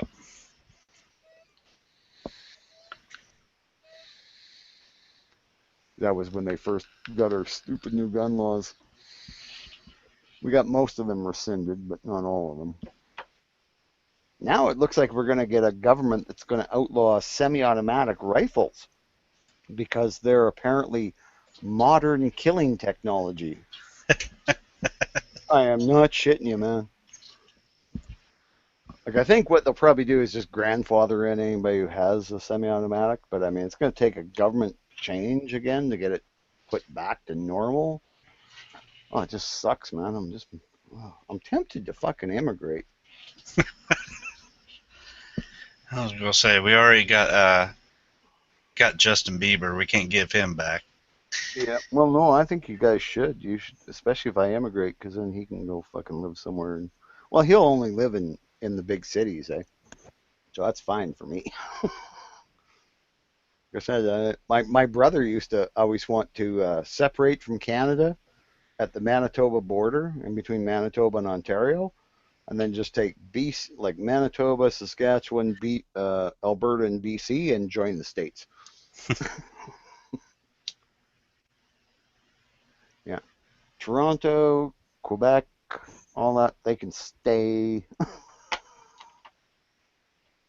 Yeah, we'll just take all the resources. That's what that's what it was in the early 1800s, wasn't it? Pretty much, yeah. Yeah, there was no real border. Well, I mean, like what is it, Saskatoon? Is Yeah. that because I think that and everything west of there was part of the what was it called back then? The Washington Territory? Or Indian Territory. Yeah, yeah. Something like that, yeah. Yep. Oh yeah, and it was, and then the countries got together and they just went and said, we'll just draw a line. It doesn't matter who lives where. We're just drawing a line. Yeah, because I was looking at some old maps. Yeah, well, I mean, like Sundance, Butch Cassidy and Sundance Kid, they had their hideout in the Badlands of Alberta. That's where the Hole in the Wall gang used to hang out, was in Alberta. Like the Badlands are fucking freaky looking. You go there, that's just now it's two provinces, or one province over. But yeah, when I lived in Saskatoon, we went to the Badlands see Drumheller because that's where the little dinosaur bones are and shit. And that's just starting to get into the foothills of the Rocky Mountains and shit. Yeah. It's just fucking crazy. Like they got these big hoodoos, like big giant pillars of rock. Weird shit.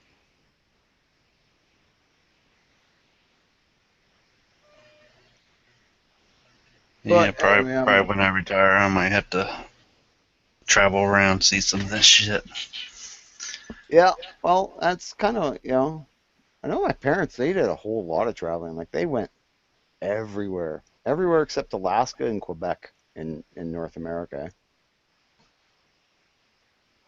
I guess Alaska, Dad had been up there when he was younger and said it's a shithole. And, I mean, like it's a line, right? You see the same wildlife here in Canada and in the Yukon, and then there's a line and it's Alaska, but he says, no different, and the roads suck. And it's like, I don't want to tow my trailer up there. Yeah. And Quebec, he wouldn't go back there because he got stationed there in World War II, and he doesn't like Quebec or anyone who speaks French. He didn't. He's like gone now, but yeah. So yeah, it's the only place they didn't go. They went and visited everywhere. They went and saw every fucking museum, every like kitschy store.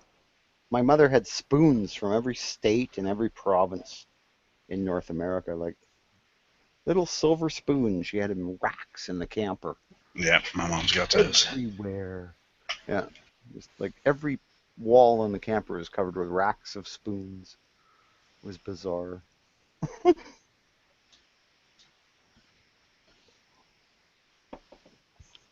But yeah, no, I'm gonna have to head her here. I should shut her down. I gotta drive to Portage tomorrow, so it's an hour drive. Yeah, man. All right, take her easy, eh? Yep, have a good one. Yeah, we'll catch you again.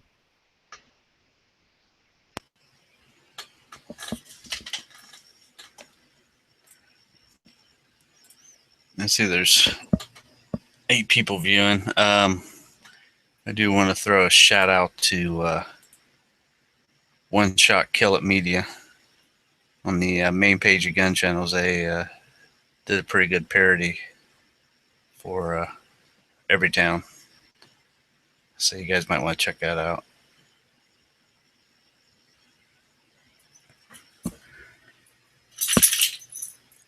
I've got 2 puppies here that are wanting outside, so I'm going to put it on mute for a little while. I'll be back.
Hey guys, how's it going?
All right, I'm back.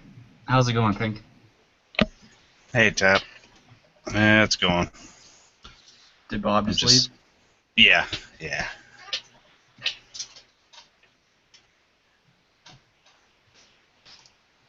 Yeah, I had to step out. I had to step out and let the puppies out. So, Cool, cool.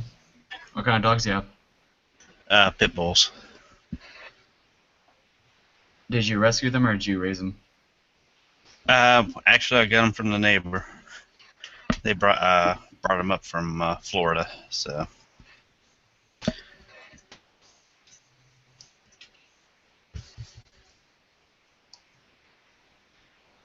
Anything really new on gun channels? I haven't been around for the past few days, really. nah, not really. Not that I know of. I've been trying to listen to some of the chats during the day, but Have you checked out those radio shows that I got them from the neighbor. They brought them up from Florida. So, you gotta chat. Oh, Dano. Hey everybody. Hey. Hey. I got a.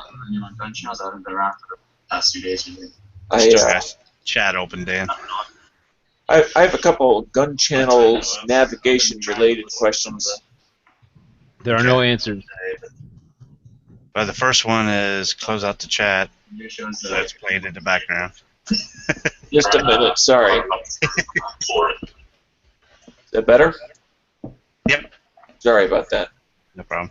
I suffer insomnia, and I've had it since I was a kid, so that's why I can go to bed at 10 o'clock and then be wide awake at 1 o'clock. Yeah, I know what that's like. I was trying to post a couple of polls on the channel, and Pink was kind enough to throw me some links. But when I look at the main page, I don't see a section to click on to create a poll. I can create a message, but I can't create a poll from the main page.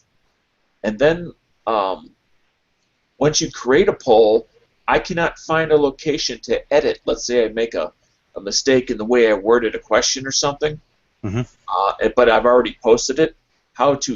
Short of deleting it, how to fix it? Like, let's say, the poll I was going to put up was about ammo prices and what people have seen. You know, have you seen less than 20 cents around, less than 30 cents around, that sort of thing. And I realized two of the questions I had the same price number, so I needed to change them. Well, it doesn't. I can't quite find the location to do that. Let's see if that. So I thought the one through the channel's way, you were able to edit. My own page, I would think, me being the owner of that page, that there would be, in addition to, you know, delete, comment, you know, that sort of thing, that there'd be an option that said edit. And on my own page, I go to more, and then I go down to polls.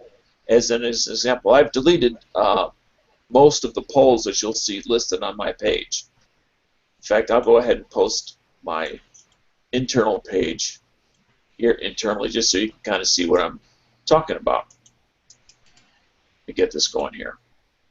Okay, so if you go over and look at my page, and then you go over to more, scroll down to polls, you'll see 4. Now, I have since deleted several of those posts, and on the main page, they have indeed disappeared. But over on my main page, they're still listed there.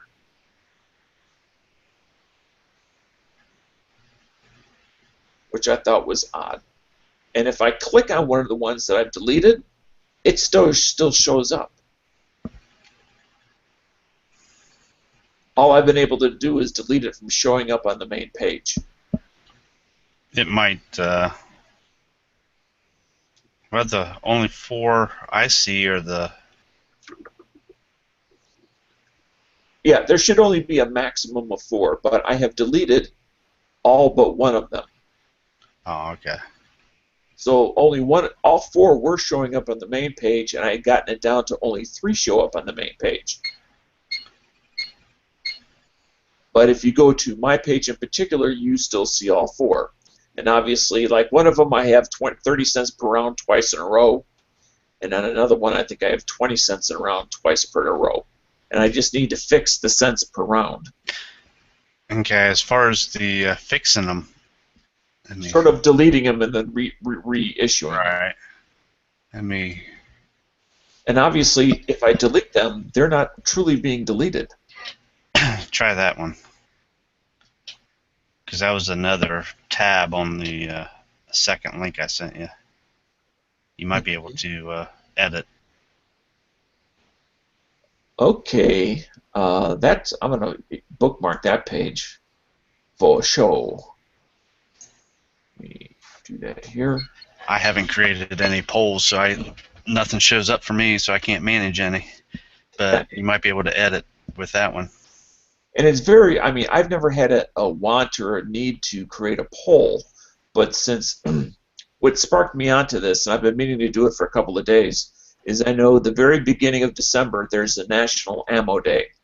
And the only reason that it's of any importance, other than promoting the sport that we enjoy and our hobby that we enjoy and everything else, is that there's a lot of sales that some, but not all, ammo manufacturers support.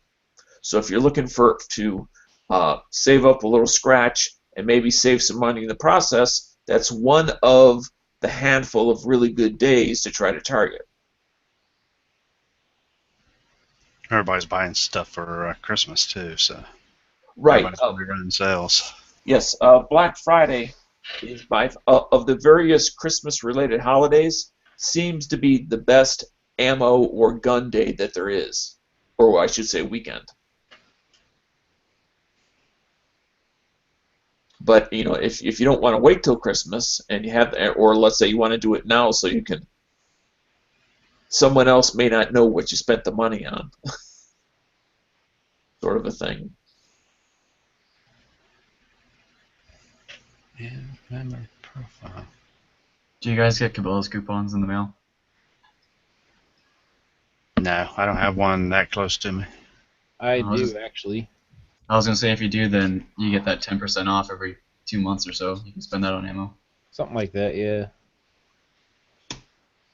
Yeah, and it very much depends on, you know, for me, it's the how much per cents of a round to my door. You know, because I have to wrap up the whole package. As somebody who's got to ship it to my door versus somebody I have to drive 40 minutes to get to the store and then 40 minutes back from the store, that's part of the cost of getting the ammo. Now, it's not a big cost, but it's part of the cost. Yeah, that's something to consider. Just like when I was looking for 22 ammo a while ago, Cabela's was like one of the few places that would actually get it in stock, and you can order online, site to store. So I would just order, like, you know, a couple orders here and there, and then pick them up once to save on the fuel cost. Right, and just about 2 weeks ago, I want to say it was, Walmart had a sale on Perfection ammunition, and it was you know, $9.97 a box. You know, and the only reason I stopped there was there are a couple of items that I can save several dollars per item in groceries. So let's say I buy 6 items, I'm going to save $18 by buying it at Walmart versus my local store. Now, most of my stuff I buy from my local store, but there's like 2 or 3 items that they can't even come remotely close to as far as price. And since I have to go to the general area for work reasons, I just make it a habit of after work, I swing out by Walmart, save myself that $18, $30, and then take that savings all the way home to the bank. Now, I won't do that for what I'll call inferior product stuff. No thanks. But one of the things that I'm looking at possibly buying a fair amount of was some 223-556 stuff. And that's why I was looking to put up a poll, because it's been a while since I bought some in large quantity. And as far as brass stuff, just to keep it, you know, a fair and level playing field. That 55 to 62 grain stuff. What people were able to get on a per round basis, including shipping. Now, I'm not asking you guys in particular, but just people at gun channels in general. What are they seeing out there that they consider to be not just an okay price, but a very good price? So that when ammo day starts, and whether it's 10% off or free shipping or free shipping and 10%, I have a way of determining, is it truly a good sale or is it just rearranging the chairs on the Titanic? Yeah, got it. So like with 223 stuff, the best I've found anyway, just to share this with you, lately has been I think the Wolf Gold, brass case stuff, about 29 cents with shipping. Yeah, and in the past year, I would agree that if I break it down to per round to my door, that consistently is as cheap and sometimes cheaper than the steel stuff, which it just amazes me as far as, well, then I don't, it's not doing steel for an economic reason. I'm not doing steel for a financial reason. Well, I've seen steel stuff too. Like, I think I want to say closer to like 25, 27 cents around, so a little bit less. Right.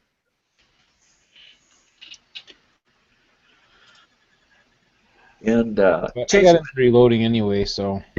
Do any of you guys carry a spare mag with you, either occasionally or regularly? I always have a spare in my truck or my car, whatever I'm driving. Okay, but it stays with the the mag truck. loaded. Right.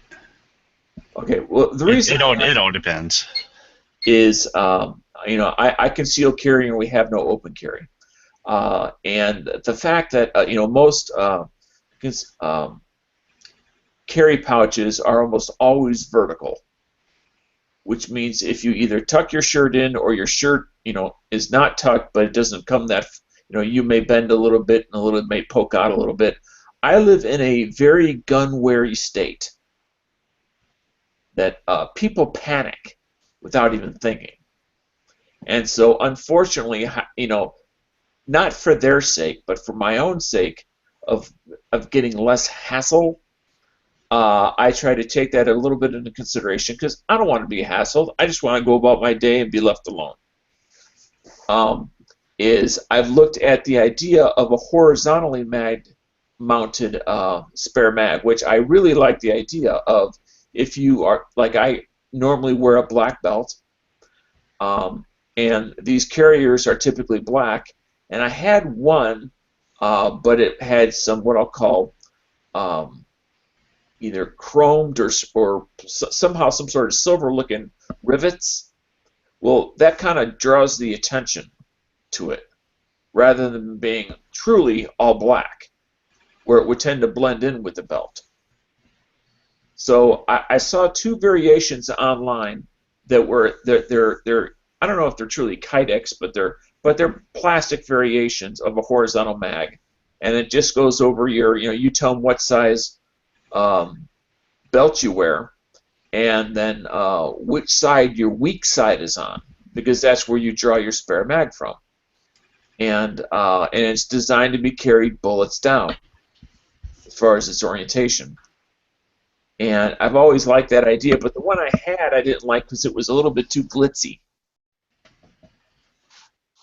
And so I got one from a place called Mag Holder. And unfortunately, they sent me the wrong one. On the packing slip, it said the correct version. On the outside of the package that the item came in, it was marked as being the correct one. But what was actually inside the bag was, and by the way, I'm left-handed, was for a right-handed person. And I can't draw a magazine with my strong arm when it's currently busy holding a gun. It has to be from the other side. So I was just curious if you guys had and what your experience was. So take it away. I'm trying to find I mean, I don't need multiple backup magazines. I mean, for the most part, one is okay, but two is nicer. Okay, I got a question for you. Do you have like a Leatherman mutt or something like that? You know, a multi-tool? I have a multi-tool, but not a Leatherman mult. It's a cheaper one, the Okay. Wingman, I think. Um, do you still have the case for it? Mine didn't come with a case. No, I didn't. Crap, because I was going to say the one I've got for my Leatherman came with this almost like a belt clip type case for it, and it's got a flap, Velcro flap that comes down over top of it, and you can stick a mag in there and nobody will even know it. They'll just think it's like a multi-tool. Mm-hmm. Well, now we'll all know since you just told us. Aha! Yeah, but nobody knows my name. You could probably pick up a buck 110 case off eBay. Yeah, you can do that too. And then if it's a brass button for the flap, you could just Sharpie that out black.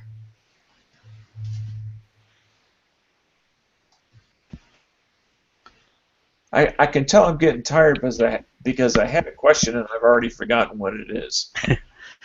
Well, to answer one question, I refreshed your page and you're down to one poll again. So. Oh, okay. So it's just takes time to work through the system. Yep. Okay. And I know putting it on the main page 4 hours later, it's going to go right off the bottom. So. Yeah. I figured every day I would not repost it, but put a link to it up top. Just try to catch when not in the middle of the day when there's no traffic, but when there seems to be a what we'll call after 7 p.m. when people seem to be around. Try to throw it up there, and if I happen to be in a chat, or if I'm not in a chat, just from the outside, put a reminder out there for people to take a look at it.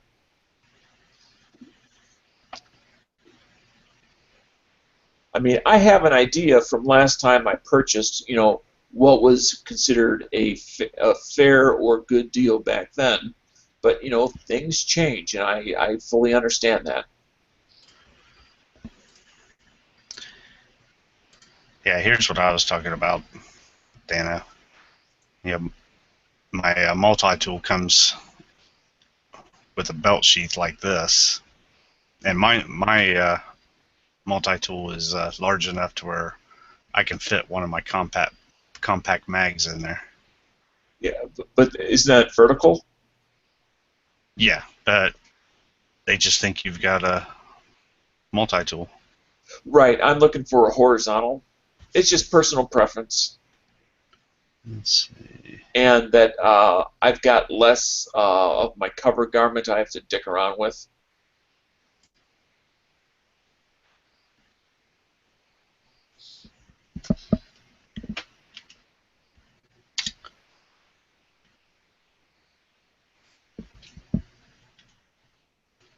And price-wise, I just real quickly saw some of the other prices of things you were looking at. It's about in that range. I want to say it was $4.95 or $5.95, so it was relatively cheap. And I was also real happy that when I finally got a hold of the guy that runs the company, I get the feeling that he runs his business part-time and he's got another job full-time, which is fine. But when he got back to me, he's gonna send me a replacement, and then just simply include a shipping link. In fact, he said I could actually just keep it, and if I know somebody right-handed that could use it, give it to them. Yeah. See, they make horizontal ones. Yeah. I saw a couple of pictures above that where there was some guy Right there. with the jeans up there, blue shirt. Yep. It kind of shows the concept. And except with the one that they sell, there is no snap. It's held in by the friction and the retaining device of the magazine itself. So you can feel that click in, click out. Right. So it's not like it's real easy to get out, but it will come out. There's no danger of it falling out. And again, it's one less thing to go. I view it as one less thing to go wrong, rather than I got my shirt out of the way, but I can't seem to get this frickin' clip or this snap to unsnap. Yeah. See, mine was Velcro. You know what? Another thing. I've got an old cell phone case that looks just like this. That's horizontal, and you can slip a magazine down in there too. Yeah, I just figured it's probably the one thing that if I needed to, I could certainly leave it home and I wouldn't be concerned about it. But it's nice to know it's there, especially I carry a Glock 26. And not being a full-size service weapon, it's something that's small enough that it's convenient to carry, so I'm more likely to carry it. Yet it is so small that it reduces its capacity, which makes carrying a spare mag a little bit more important if I ever were to need it. And I'll be more than thrilled if I never have to use it. That's something I include. It is almost a tail-end statement on every time I say something. Yep. As far as, whether it's for prepping, whether it's for something else, it's like, I'd much rather have a fire extinguisher than never need it. And if I die and it goes unused, I have lived a happy life.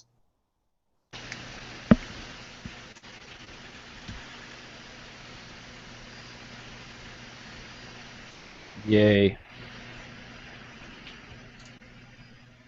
So anyways, as soon as I can find it here, I'll throw it in the exterior as well. So if those people will give me a minute, I'll throw a link to the inside, so at least you guys can Hey, Gavin, how's it going? vote. Hey, how's it going, guys? Oh, I sent you the wrong link. That figures. Give me a minute, I'll get the correct link. Okay. I am tired.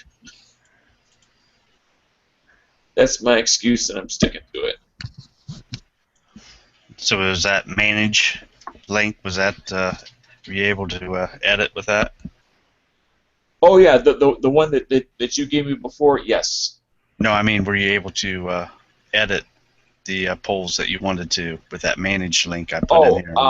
I'm not sure. I decided just to eliminate the 3 other polls for the moment, just to make it less confusing. Oh, okay. I figure probably just before Thanksgiving, I'll put up all 4 calibers again. Maybe include 380, just for other people that might be interested. So that when they're shopping, they can have a target price in their mind. Mm-hmm. As to whether they're just buying it for themselves or they're buying it for somebody else.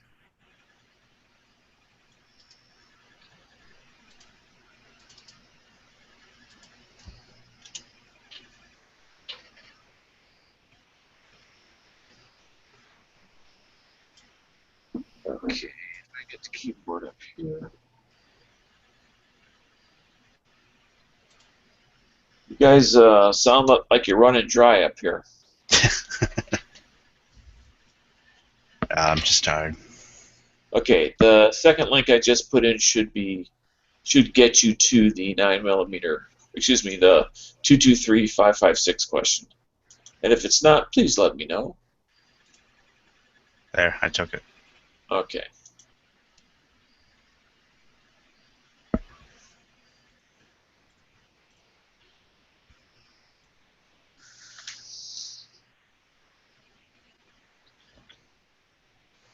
Do you use Gunbot, Dana? I use just a second. Where is it? Let's see. Ammo to go, ammo seek, Gunbot, buy bulk ammo. Then I use some others: SG ammo, Target, Sports, LAX ammo. Well, I meant like, yeah, just search the prices. Yes, yes. Okay. Where it just looks like a raw, very generic, plain-looking. Text page, yeah. Yep. You just put in what caliber, what grain weight, and what bullet type, and then it figures out what's out there per round, and does it appear to be in stock or not, and then it gives you a link to go there and get it.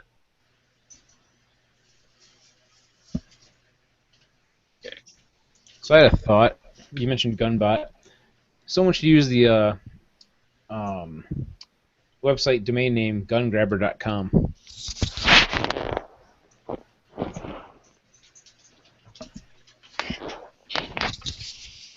It is actually a domain name, but it's not. I don't think it's actually set up for a website. It doesn't look like it anyway. What did you call it again? Gungrabber.com. That sounds like an anti thing. You would think so, right? But I'm just saying, like, someone should use that as like a gun bot or a Slick Guns, something like that. They should use the, domain name gungrabber.com. No, there is a gungrabber.com. There is, but it looks like either someone owns it and isn't using it, or maybe it'll be for sale. You know how people always register them just for that, just to make money off of reselling them.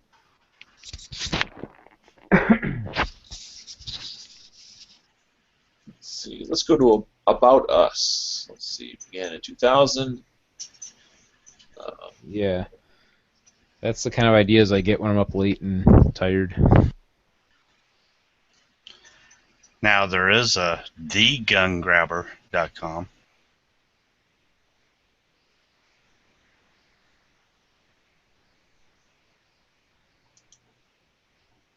TheGungrabber.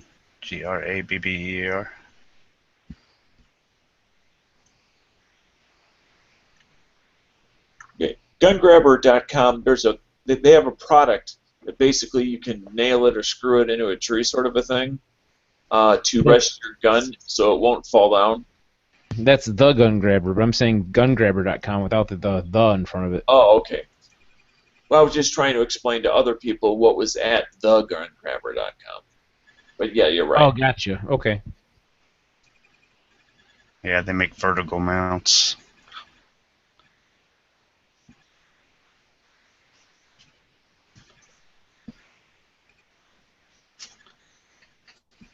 Looks like a referral site. Simply gives a list of referrals to other things like Dick's Goods for Ammo, sort of thing. Like the top 10-5. Yeah, it pops up when Five, I there's should say. like a web page error or something like that. Yeah. Hot penny. Yeah, like someone probably has it parked somewhere and they'll probably resell it to you for an absorbent amount of money. Exactly. I'm thinking that's the sort of thing that is. I can't imagine they're making money with this thing. No, but it'd be pretty fun. Not with that site. I mean, I think, and I could be wrong. Some of these sites that they just like park the domain names like that, they make money off of advertisements like that they list on the page like that. But it's probably not. I would assume it's not nearly as much as they make selling the domain name itself, but it's just something to help pay probably the remedial costs of it. Many, many years ago, maybe actually now I can almost say a decade ago, I used to be involved in various aspects of this sort of thing. And what used to be done is grabbing domain names so that nobody can inadvertently be misled one of your real customers into going to and being phished. Because after all, I went to the nameofyourcompany.com, except the real address of your URL is the nameofyourcompany.net. And that's a very overly simplistic way of getting people to go to a nefarious site, including pictures of your facility and what you do, to add to the validity that, oh, they're at the real deal. And then start asking questions of you, the potential user. Another one that they used to do is modify the name ever so slightly. To, again, give the illusion that they're actually at the correct place, include stolen pictures of your logo, etc., to make you believe that you're actually at the real thing, and then attempt to get some of your information from you. And then there's places like this one where I think they're just hoping that they can get enough money to pay for the lease of the name, because you never actually own a name. You just lease a name. There, check that out. And, okay. Right. Yeah, because I actually basically lease a domain name as well, biggunner81.com.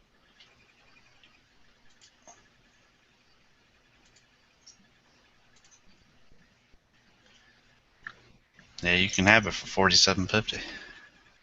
Yeah, GoDaddy, along with probably, hundreds of other sites that host domains, is a good way to find out how many names are out there that are very similar to the name of your site that could mislead either your future customers or your existing customers to going to the wrong location.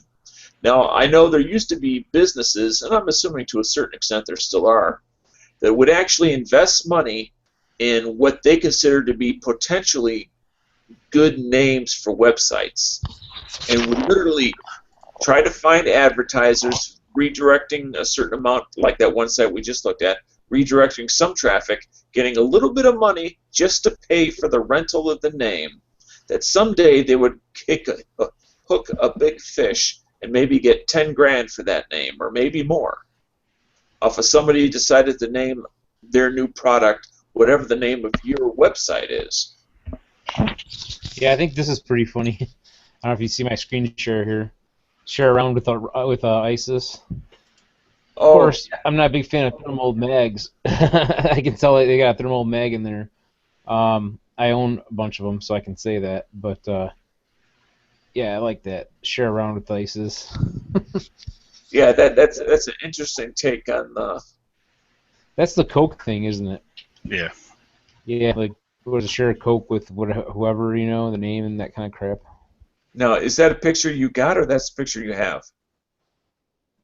That I don't know. If I understand your question, that's a picture I found. I actually have that. Oh, okay. Like I found it and I reposted it on my Facebook page. Well, I was going to ask you about those handguards on there. I have a patrol style AR, not a free floated barrel, and it's an M4 profile gun. And I was wondering if those Magpul orders would work in an M4 profiled barrel. It's like a 14.7-inch barrel with a pinned compensator on to make it legal. So let me ask this: so you said that you have a free floating handguard on there now, like one that No, is. I do not. Oh, okay. So you have a standard like M4 style handguard on it, right? Yes, it does not have the A2 front post sight. What does it have there? It just has a low profile gas block. Oh, well, you know what? I would think so because it's got a wider opening at the front there. Like for example, I know I had a pair of those on my M4 profile 16-inch barrel that I had a Yankee Hill flip-ups front sight on, which is very similar to like a regular, like you said, a low profile gas block. Yes. Yeah, I would think you shouldn't have a problem with that. Really, it might look a little strange, but it's not going to look any stranger than it does now. Yeah. Not having a front sight there with a handguard that's like designed for it. Yeah, I mean, I don't see why not. And the only reason I bring it up is because I just happened to see that picture. Yeah, I got you. I mean, like I said, I have a pair of the MOE handguards that I use. Actually, I'm probably gonna do some changes on some of my ARs and flip some things around because I've got on my ATI Omni I have a like made overseas quad rail on it that's a free floating quad rail, and I do actually kind of want to go ahead and put my Magpul MOE handguard back on there, so I'll probably end up putting my Yankee Hill flip up front sight / gas block assembly on it and putting the MOE handguard back on it and just switching it back up. But I also put the Magpul MOE handguards, the rifle length ones on my 20-inch barreled AR as well. Mm-hmm. You know, I have the standard handguards. I like them a lot too, but I decided I had the MOE one, so I just put them on anyway. And I think I'm gonna just have, you know, a 16-inch barrel setup that's basically set up very similar to the 20-inch barrel setup. So I'll probably end up doing. That makes sense. I'll show you guys one day.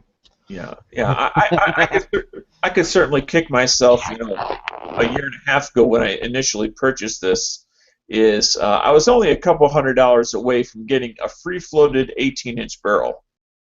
And of course, yeah, we all realized that was probably, you know, not the greatest world's decision, but que sera, sera. Well, why do you say a free-floated barrel? Because the barrel's the same. You mean just having a upper that has a free-floated handguard on it already? Yes. Yes. Okay. But also have that 18-inch, 18 to 20 is fine. I see no practical difference between an 18 and a 20. Right. Here's something I learned recently. It's kind of interesting. One of the instructors that was teaching my long-range rifle class I think it was last weekend, maybe, can't remember. Anyway, he has one of the CMP, you know, rifles they used to sell, the Bushmaster AR-15 with the Civilian Marksmanship Program logo engraved on it, all that stuff. Well, his setup has a free-floating A2 style handguard. Believe it or not, it's basically like an M16 profile, you know, rifle. But I go, well, how does that work? Because every time I've seen the plastic two-piece handguards on them, it's been on, you know, one end is at the delta ring assembly at the receiver's end, and the other end is at the the cap that's retained by the gas block. And actually, it has a free-floating tube that's either attached or part of the barrel nut, and the end cap, I think, like kind of either threads on or something with it to actually make it attach, where it actually is a free-floating handguard, believe it or not, even though it's a non-floating style handguard that's on it. It's kind of hard to explain, but it's got a sleeve basically in the center that's what makes the barrel actually be free-floating, where the handguard's not actually touching it. I do have a vague idea of what you're referring to, but I actually have another question for you. You're involved in the radio show, aren't you? Yeah, On Target Radio is what I do. Okay. The question I have is if I'm not mistaken, the transmission towers are actually in Indiana. Is that correct? For AM 560, well, where are you at? I'm just south of Rockford. Oh, okay. What town? Rockford. Not Rockford. I'm tired, and I'm going to be saying that till I get off here. Byron. Yeah, but, yeah, okay. You know, the AM stations out of Chicago are all 50,000 watt station. That station is not a 50,000 watt station. I couldn't really tell you because I don't do the technical aspect of it. I don't actually work for the station. I mean, I actually just am volunteer. Right. Oh no, I understand. I'm just sharing with you. That's all. I know from my recollection, there is somewhere they're located remotely from the studio because. Many of the stations, AM and FM stations, if they don't broadcast out of one of the two tall buildings in Chicago, Willis and Sears, there's a couple suburban locations that they broadcast out of, which of course just makes it even closer. But yeah, I've heard that station for the radio program is the only one I can't get. Really? Well, you know what? We go up into Wisconsin and Indiana, so. Right. Well, yeah, but you know, if you're already in Indiana, that X's that out, and you're not that far from Wisconsin in the first place. You're actually closer to Wisconsin than you are Rockford. Yeah, that's kind of true. I mean, you just go straight up to Tri-State, you're there. The actual studio is in Elk Grove Village. Okay, so you're not going out to anywhere near Aurora Sportsman's Club. No. Are you a member over there too? No, I was there once 2 years ago for an advanced pistol class. Oh, okay. Through Safer USA? Or someone else? It was a place. Let me look it up. I always keep forgetting the name of the place. It was a small place run by one guy that had two helpers. He was either having a bad weekend or just a bad day that rolled into another day. And I can't remember whether it was Sycamore or DeKalb that he ran out of. But I'm about an hour and a half or just a touch more to get to Aurora Sportsman's Club. Yeah, because Safer USA actually has a office in Waterman, so it's probably not Safer USA. No, it's not there. We met at, you know how there's that house with the barn behind it? Right. That's like the clubhouse there. Yeah, we met for the first 45 minutes at that location and then drove to the actual shooting location. Yeah, because it's I don't know, a half a mile or something around the corner. Yeah, but you know, I'm not familiar with the area, so it's all French to me. Yeah, no, I got you. It's just one big square block, like sort of, and one side of the property is where the clubhouse is, and the farm, end of it, and the other end of it is the ranges and stuff. It's a pretty big piece of property though. But yeah, the radio stuff. If you can't get it on AM 560, you can always watch on the YouTube channel for On Target Radio. Oh yes, I certainly have, and I do enjoy that little after section that you got going there. I created that. It's funny because how Gretchen actually kind of named it, but I invented that idea. I said, here's how it happened, just to kind of let you know. It's kind of an interesting story. So we really need to have 2 hours to be really effective because there's a lot of things to talk about when we run out of time. And the issue with that is there is an extra hour available before our show. It's pre-recorded, it's like basically a long infomercial, but we have to buy airtime to do it. So we don't quite have enough sponsorship funds to be able to purchase that airtime, and sign a contract for it or whatever. So I said to him, hey, well, here's an option you guys can do. We got the studio. There's another show after us. So the engineers there, they don't kick us out of the building, when it's over. And there's a conference room. I said, hey, do you want to do like a recorded, like segment or something afterwards, like a little like after show type thing where we can talk about stuff that maybe you couldn't get to say on the air. If you got guests, they can at least get the word out and put it on YouTube. And then it started out with just recording it as a video, and then I'd upload it when I get home. And then from there, I said, hey, we do live stream anyway, and how that actually started too, to back up a little bit on the story, because there's a lot of details actually leading up to this point. So when I first started volunteering with them, because just a volunteer thing, I don't get paid, I just enjoy doing it. Right. I said, hey, you guys are streaming, but you can't hear call-ins and stuff, and that Ustream, they're using Ustream, and I go, that's really friggin' annoying. What happens is there'll be a commercial break for the radio, but the commercial breaks on Ustream don't line up with that or anything, so it really gets all screwed up. So I said, why don't we try streaming on YouTube instead, and then you can monetize your videos and stuff like that as well. And so we started transitioning over to YouTube, and then we came up with the segment 6 idea somewhere along the way. And then, like I said, I was recording it, bringing it home, and uploading it onto the YouTube. They had a YouTube channel before, actually, but they weren't utilizing it. Nothing was updated from like 2013 or whatever, and I'm like, really, you want to get sponsors, and we need to update all this stuff. So I kind of took that on as my project, and then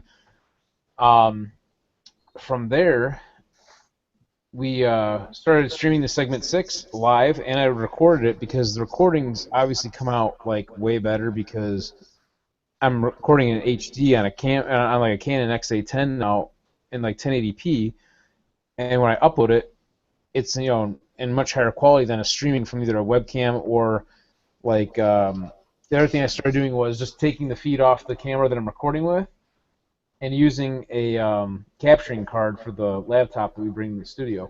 But the capturing card is mine, and it's not that great. So, again, the quality for the live stream video portion of it is not that great. So, the recording, I still upload it anyway. In fact, I think I have the one from last week, and I got to finish putting together and throw it up there. Plus, I can add onto that recorded version, I can add my little intro with the voiceover and like the On Target Media logo or On Target Radio logo at the beginning and end of it. Uh-huh. So that's my long-winded response to that. But it's been a lot of fun. We get to meet a lot of cool people. You know, we get some interesting people for guests and stuff from time to time. And then I actually got Glenn Fleming from Sons of Guns as a call-in for the show, and then I also had him on my YouTube channel as well, which is Now, pretty cool. is Glenn the one that is relatively speaking, because we all obviously have strong personalities to one degree or another, a little bit more mild-mannered? That's probably a good way to put it. Yeah, he's very laid back and relaxed. He was like the machine gun builder guy. Yeah. But he has his own business, him and his partner, called Acadiana Gun Works down in Louisiana. But he is a super nice guy. I mean, for me, with a small YouTube channel, you know, I reached out to him with the radio stuff aside, and just sent him a message on YouTube, and I said, hey, you know, I got a small YouTube channel, whatever, and I'm starting this live show thing. Would you be interested in being on it? Oh yeah, sure, yeah, no problem. Send me an email. Send me an email. Talk to him on the phone. I'm like, wow, he actually responded to me, and he was totally cool. He wasn't like stuck up about anything. He seems to be who he is, you know, a real genuine person. Right. That's good because, you know, I guess in any industry that has people that have become successful over time, sometimes that success taints. How do I phrase this nicely? It changes people. It changes people. Okay, that's a good way of putting it. It changes people. I get it. I mean, it is what it is. But I will tell you this, like, just having him being willing to reach out and work with me, just to do like one little, you know, night show and stuff, and on the radio and all that, which was one of our best shows we had. Actually, we have the recording on there. You can check it out on Target Radio's YouTube channel. But just I think I put a title in there like Glenn Fleming or something like that as a guest. I don't remember what I titled it exactly. But he was a call-in, and so just from having him on there, that helped me get other people involved that were somewhat known.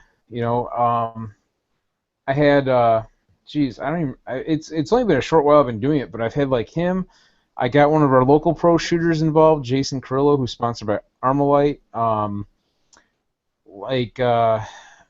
probably forget a bunch of people that I've talked with and had on there, but this last one, actually not this week, last week's show, I had an overabundance of guests. I had Jacob Herman from Century Arms International, Jesse Tischhauser, who is on on Top Shot, and he's a pro shooter, does like 3-gun and all types of competitive shooting, and John Patton from the Gun Collective. And then this week, I had the Yankee Marshall, which you guys all know because he comes in here a lot apparently.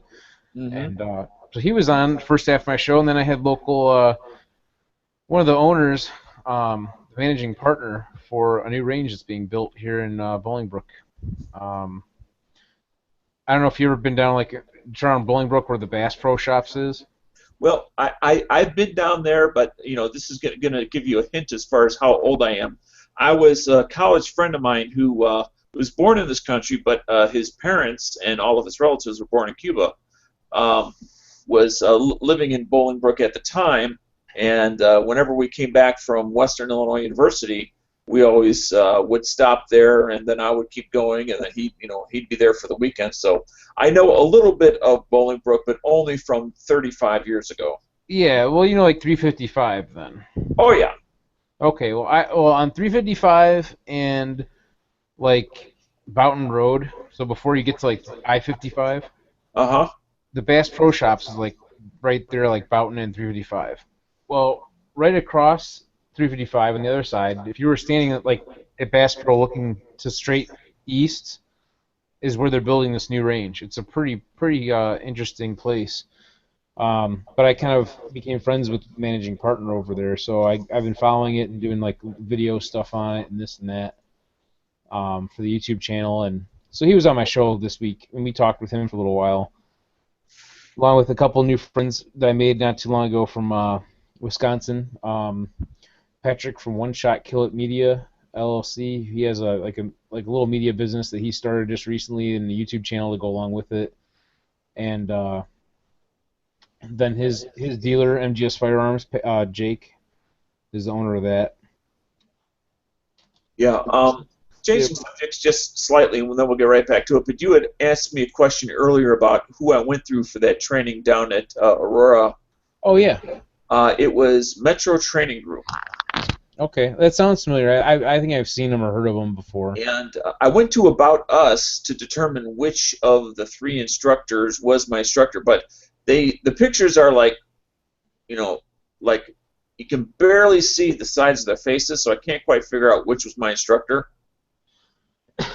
I want to say it was either it was one of the brothers, is what I want to say. Okay. Well, But- if you can see my screen share I'm doing right now here, this is actually the building for it, if you can see it. Oh yeah. Yeah, so right across from it, like when you look, this is on Pete's drone. He's got a really nice drone that does really awesome video. This is just like from, I think, today, or yesterday, I guess, at this point, because it's in the morning now. But if you look, that's 355, and right on the other side there, that's the Bass Pro, like in the distance, with all its stores around it and everything. Right. So it's pretty cool. They got two stories to this thing. You can kind of tell, like, this is kind of like looking at the front of the building. Okay. Back to like Bass Pro. But when I was there on Monday, they were like, the progress was kind of getting situated, like, meaning, like, I think some of the process was kind of getting, how do I say it? They're ramping up, like they're just starting it. So it was like kind of a little slow, and then they started going pretty fast. So they got the one wall up like in one day, and then yesterday most all of this was up except for part of the front, maybe. I'm not sure. Okay. So is that precast concrete? Yes, it is. Yeah. So by the end of the week, I think the building will all be pretty much up, so to speak. So are they looking at having a small indoor range for like when it gets January, February around here? This is an indoor range. It's actually it's bigger than it looks, but there's going to be the first floor is going to have I think it's 16 bays, like 16 lanes, two ranges, side by side. Is it going to be FMJ allowable? Like regular, just jacketed projectiles? Yeah. I would say so. I mean, I don't think there's any issue with that. If I remember correctly, their equipment can handle like up to a 50 caliber, 50 BMG, but they're not going to allow it, obviously. Right. Yeah. So they have a really nice setup for the range stuff, and I believe one of the ranges is actually going to be a tactical style range with some different like moving targets and stuff. And as they kind of grow and expand, they might even open a second range on the second floor. Okay, let me ask you another follow-on question. With the advent of the great thing in our state, finally, of concealed carry, if they're going to allow it, what, if you happen to know, what are they thinking are going to be the constraints for drawing from concealed and firing? Yeah, I don't know the answer to that for sure. I mean, he's talked a little bit about it. Like, this is what I could say, and again, I'm not affiliated with them. I just, from hearsay, and the feeling that I get is that they're shooters. They want to be able to allow people to do as much as possible, but obviously it has to be within reason. So they're still kind of planning some of these things out. So there isn't a real strong, definitive answer on that at this point, at least that I've gotten the feeling for. But I can't speak for them. So where I live, there are no gun ranges, so I have to go at other places. One of the places I happen to go is the Rockford area, and there is a range there that does allow a concealed carry, draw, and fire, and then the rest of the ranges simply don't allow it. Right. But and this is Pine Tree, by the way. I don't know if you're familiar with them. I've heard of it. But how they that's an outdoor range, though, right? No, it's an indoor range. Okay, well, I didn't know. And it's available to their members 24/7. So the member gets a key. Well? What's that? Do they have an outdoor range as well? No. Okay. It's merely an indoor range. And each member gets a key. There is no RO. Okay, there's a separate range with a wall in between them, between the where you can fire, but from from the stand versus where you can fire from a draw. But to fire from a draw, you have to be a member. You can't be a guest. And B, in addition to having concealed carry license, you also have to qualify on their in-house test, I guess, for lack of a better phrase. Yeah, I can understand that because, Oh, sure. but like ASC, again, they won't let you draw from concealment, but they will let you draw from an outside the waistband holster, but only if you draw specifically how they want you to be drawing. And again, it's only for members, and you also do have to go to like a little clinic to practice the holster drawing the way they want you to, because of the whole liability and safety aspect of it, which I get. But no one else around here lets you do that, so it's kind of like this is the closest thing you get to do. Yeah, the factor that it's even an option is a wonderful thing. Right. Because we're so accustomed to being oppressed that my concern is that because of exactly what I just said, people would just say yes, okay, and accept it. Right. When it's like, wait, if we take the proper safeguards and make it a premium service, but not extensively so, that it can be a workable thing. Because I belong to Tri-County, which is way away from you, which is the outdoor range. Which there are no ROs, but we have 20+ foot high sand berms between each and every shooter, except for the rifle ranges, which have to be seated. Well, that kind of sucks. I mean, like our ranges. Unless you want prone, that's also accepted. Yeah, no, I get that. I kind of figured that prone or seated, be the way to let you go with it, but. Yeah, like ASC, that's the cool thing about it. You can shoot rifle, shotgun, pistol on all of the ranges. And we have a 600-yard range, which now I'm qualified to use, but because they have a little certification thing, or if you take class through Safer USA, the instructor is actually on the board and he signs off on it if you can pass the requirement for it. Right. Yeah, we can move and shoot and do all types of fun stuff, which you can't do at indoor ranges, and that's one of the reasons why I love being a member of ASC. Plus, we got a lot of great people. Let me ask you a question, and maybe this is a question that you might want to present to on the Sunday radio show, even if it's just off air. Do you think we'll ever see the day in Illinois where we will actually have a state-sponsored range to shoot at? Oh, I don't even know. I doubt it. I mean, if we do, it'd be a long time from now, probably. I'm 54, and I doubt it that we would ever have concealed carry. Well, that's true. I think if enough people kind of press for it, it'd be kind of cool to get. I mean, from my understanding, there are some places to shoot, but you're limited on what you can shoot. Okay. I mean, most being here on gun channels has really opened my eyes that the vast majority of states, although not convenient, do have government, not sponsored, but government locations that you can go to shoot. Yeah, I've seen it when I was driving through Missouri, for example. I'm like, oh, look, there's a sign for a gun range on the highway. That's a public range. And I'm just like, man, I wish I could go do that. That's pretty cool. Exactly. I mean, because the moment that you get one makes it much more likely that you'll get two. Exactly, yeah. And on builds the story. And I think that, as Illinoisans, we become so accustomed to just, thank you, sir, may I have another? By the way, your avatar there, your picture of the Glock, is that actually yours? Oh, no. Okay. That's a cool picture. It's one of Google's thousands of ready pictures. Oh, gotcha. So do you take any training at all, regularly or throughout the year for any type of shooting, like handguns or rifles or anything?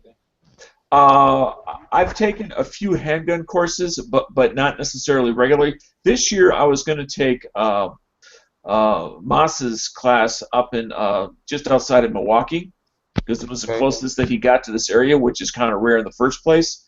And unfortunately, I ran into $5,000 worth of dental work, Ouch. which is not covered under any insurance. So that was the Moss 20 classroom version. As much as I would like the Moss 20 shooting version, you get what you get, and he wasn't offering it in Wisconsin, I gotcha. nor in Indiana, nor real close places that I could drive to. Well, I just mentioned that because I know, like, Safer USA offers a couple classes, like Tactical Pistol 1 and 2. I might be taking those pretty soon. Because it's something that's available to me to do since I work with them. But other than that, right now my budget's pretty limited as far as my training dollars are concerned or ammunition is concerned. Right. I mean, for me, it's getting A, money for the class, B, money for the ammo, and C, it needs to be within driving distance because it doesn't seem a lot, but it's enough to tip the scales of staying overnight someplace in a hotel. Right. That's very true. That's adding a lot of cost. And unless you get somebody who lives nearby, it just makes it that much more costly. And I don't want to go taking a class every 5-10 years just so I can stay in a hotel. Right. Well, I just mentioned that if you're thinking about taking any classes, you might want to take a look at that because you're not you're about an hour and a half of drive from ASE, right? Right. Yeah, and that's like where the classes are held, and you can do Tactical Pistol 1 and 2 in the same day, and they only offer them every so often. I think there's one coming up next month. I'll probably take it then. I was going to take it this past weekend, but I ended up taking the long-range rifle class instead, which is more beneficial for me. Well, I wouldn't say that. I should take it back. It was more beneficial for me to take it at that time because they may not offer it again later on. It depends on how many students they have interested in taking it, basically, is what kind of dictates the schedule. Right. There's another class, or I should say a location, that's certainly worth checking out if they offered something that you were interested in, and that's the Beloit Sportsman's Club. And Okay. there's one of the things that makes it different, which tells you a little bit about the club, is there is a waiting list just for applications. For the club or for the class? For just for the club, and you have to be a member of the club to get into the class. Right. Well, a lot of the sportsmen's clubs have waiting periods. For example, my friend is a member at Oak Park Sportsman's Club in Plainfield, and they have a limited amount of members. They limited their number to 300 members, I believe, and it took him, I think a little over 3 years and one of their members to pass away for him to get a chance to even become a member. That's how bad it is, Right. And when you go there, the place is empty. Although that town is not terribly big, you've got Aurora and Naperville right there that are not that far from Plainfield, as far as and the rest of Chicagoland to tap into. I'm confused. What do you mean? What do you mean by that? Though I know it's nearby, but what do you mean? I mean, as far as versus a same gun range located in the middle of nowhere. Oh, right. That everybody would have to drive 2.5 to 3.5 or more hours just to get one way to get to. Right, and that's why it's full. Plus the fact that, like I said, there's no one ever there when we're there. They could probably increase their membership size and increase their dollars, but that's a whole other subject on its own. Right. My point being that they could do that, but they just don't for whatever reason. Right. It's not going to take away from the experience, especially when we go there and we might see the most people I've seen there on a weekend was 4 other people, and they were using different ranges. There's plenty of room for more people to be there. Most of the time we've been there on the weekends, it's been just me and my friend. Empty. We have the whole place to ourselves. Rifle ranges, no one's on it. No one's shooting shotgun, no one's doing anything. There's just us in the whole place. Let me ask you a question, and I guess it's somewhat about the radio show, but but because I think it would interest everyone is if there was, whether it be just part of the show or whatever, is to do a review is maybe too strong of a word, but I'm going to use it because I can't think of the right word. Review of Illinois ranges and ones that we think are worthwhile going to. Now that's a political or maybe a business issue that might not be worth going into. Yeah, it's almost like something that'd be better for like a poll question almost. But people who have been in the industry, you simply don't talk about the ones you don't recommend, and that's how you sidestep that issue. Yeah, that's kind of true. I mean, but but simply talking about this place has 3 positive issues. This other place has 2. This third place has 5. The other thing too is like I don't really want to compare places to each other because sometimes that's not very fair to them either because they all have their strong points and weaknesses, and we want to help promote.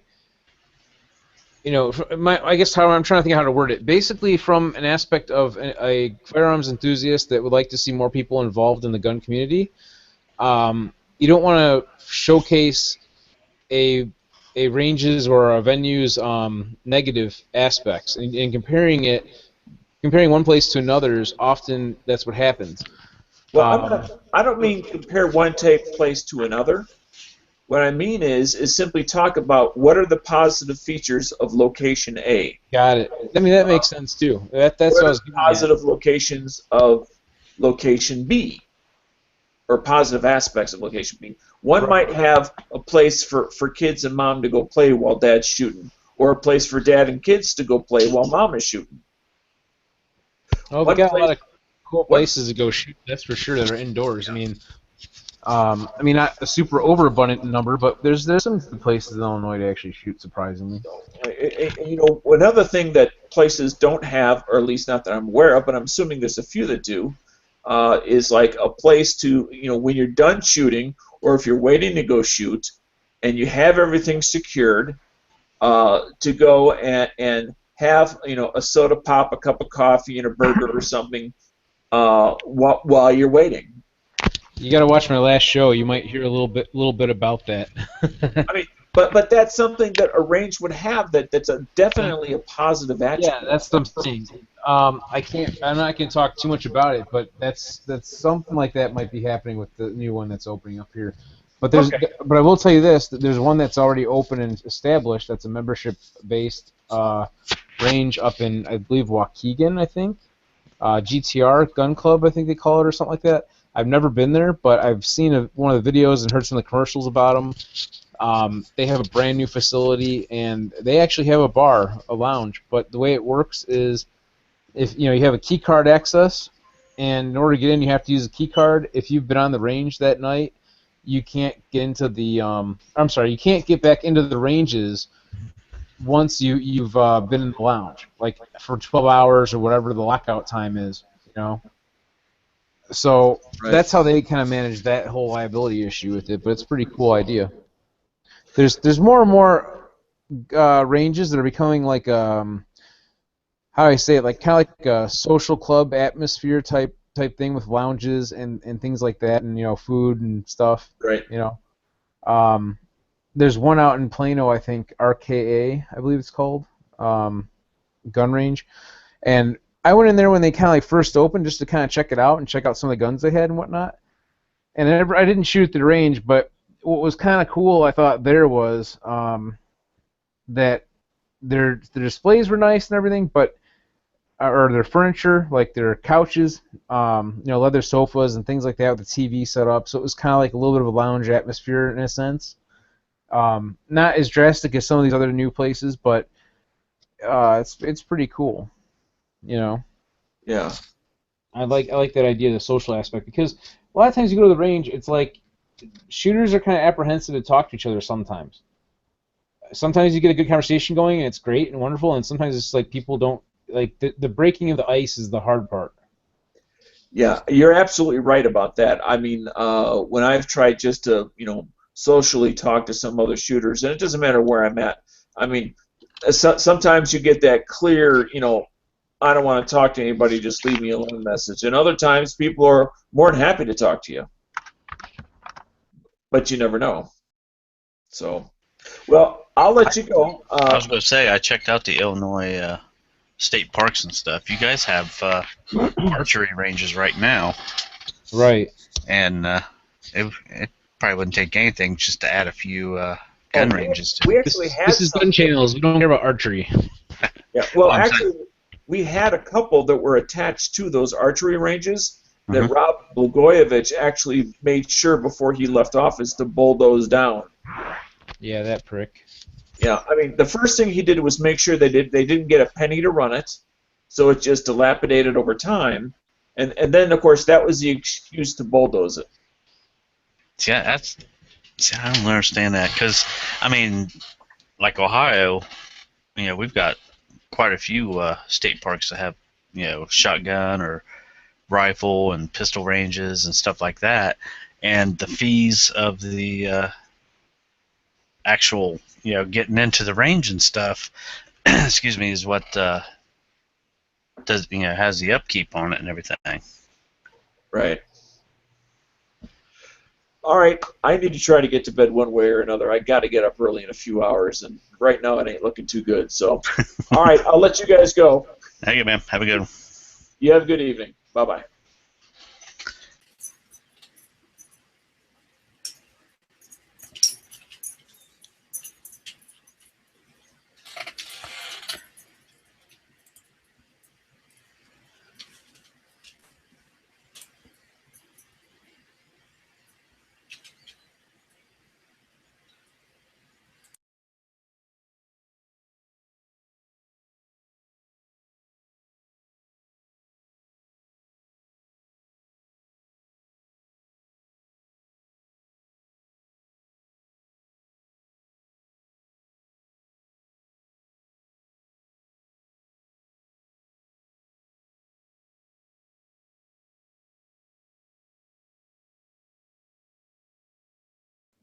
So where are you at, by the way? Ohio. Oh, okay. That's cool. You guys have suppressors and everything too, don't you? Yep. Yeah. Did you guys just get them? Is that right? We just got it for hunting. Okay. But can you actually go and do like target practicing and stuff? I'd have to imagine there should be some provision for that, right? Oh, wait, I mean, there's no law against owning them.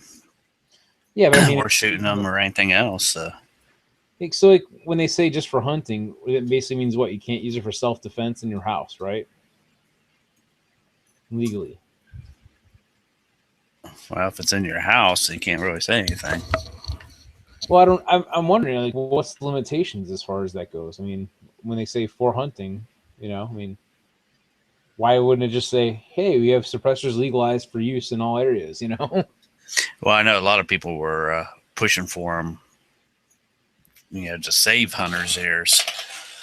Like a lot of the anti-gunners and the what do you call it? The politics. They think that they watch these James Bond movies where you don't hear any sound and everything else, and that's what they were fearing. Of course, they don't understand that it costs anywhere from $7,000 to $1,000 for a Right. a low end suppressor, and then Yeah, but $200 on top of that. Those criminals are going to steal suppressors and use them in all types of crimes. So Yeah. the money doesn't matter, right? It's kind of like the general thinking of like people said, well, where do the criminals get those guns? If we ban them all, then there's no guns from the law-abiding community to have the criminals get access to. Right. Oh, okay. That's how it works. All right. Well, you can't really. Basically, my friend said yesterday or whatever it was, or on Monday or Tuesday, or whatever it was. Look how well it did for war on drugs. That's all banned. Frigging criminals are getting all their drugs regardless. Yeah, and that's what's bad around here. Drug problems. Yeah, Oh, yeah. that's why Ohio is spiking in CCWs right now. Like meth labs and stuff, or what? Meth labs, heroin. Heroin's Wow.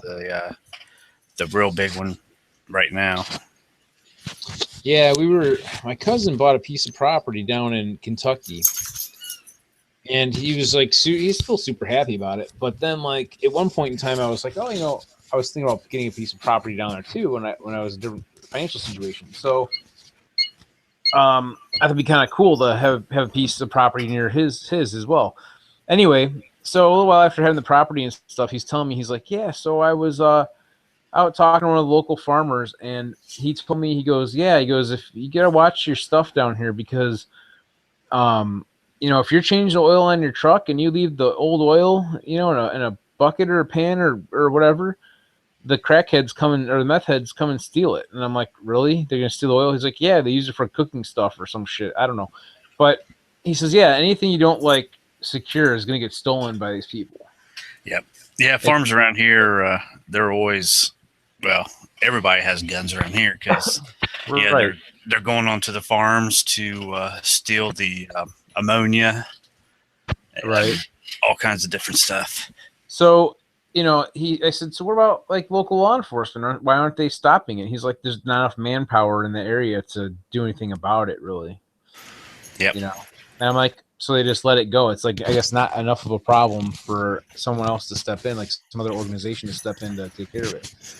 So yeah, I mean, he basically, hunts and shoots and all that kind of stuff. So he always carries his guns on his property. He's out riding his quad and around and whatnot. He's got his pistol on him and this and that.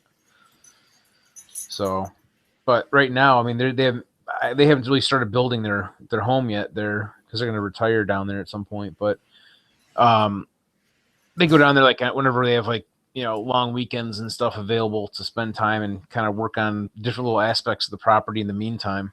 Mm-hmm. Like he built like a nice like deck and stuff, like a thing out there on his hill or whatever, place to kind of set up when they're camping out there to set up and like hang out, like a like a patio or whatever and all that. But it's pretty cool. And clearing out like trees and weeds and crap like that or whatever. I don't even know. Right. So yeah. Downside for him is he lives in Chicago, so he wants to get an AR-15, but he can't have one in the city, like in his house. He can't have it. Assault weapons banned for Chicago or whatever. And you can't take it down there because they'll get stolen. Right. Well, he can have one. Like he can legally own it in the state, just like I can, but he has to store it someplace. He just can't have it on his property in Chicago. In his own home, believe it or not. It's kind of retarded, but that's kind of how it works. So, when this new range opens, they're supposedly it sounds like they may have storage available, and he was going to probably take advantage of that, to rent storage thing until he gets his house built in Kentucky. But he ended up buying two of these the Ruger 5.56, like their AR-15s. Mm-hmm. Picked up, a his and hers type deal. Him and his wife, and bought New Mossberg, I guess, and everything too. So, he's like, yeah, I think he's picking up this weekend actually from my friend over at BAT Arms, because he had ordered them, and I think they came in like this weekend. I'm not sure, but I'm gonna do a review on it. Not that there's anything super spectacular I would say about a Ruger, but maybe there's something different. I don't know. But it's something brand new I can unbox and take a look at. So might as well do a video on it.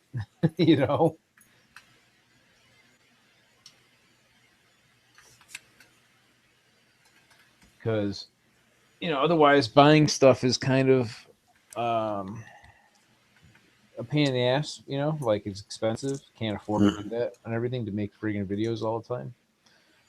So I've been lucky enough that different friends and people I've even just who have seen my channel and whatnot and want to have some of their stuff checked out and like reviewed and whatnot have let me their items and stuff to do,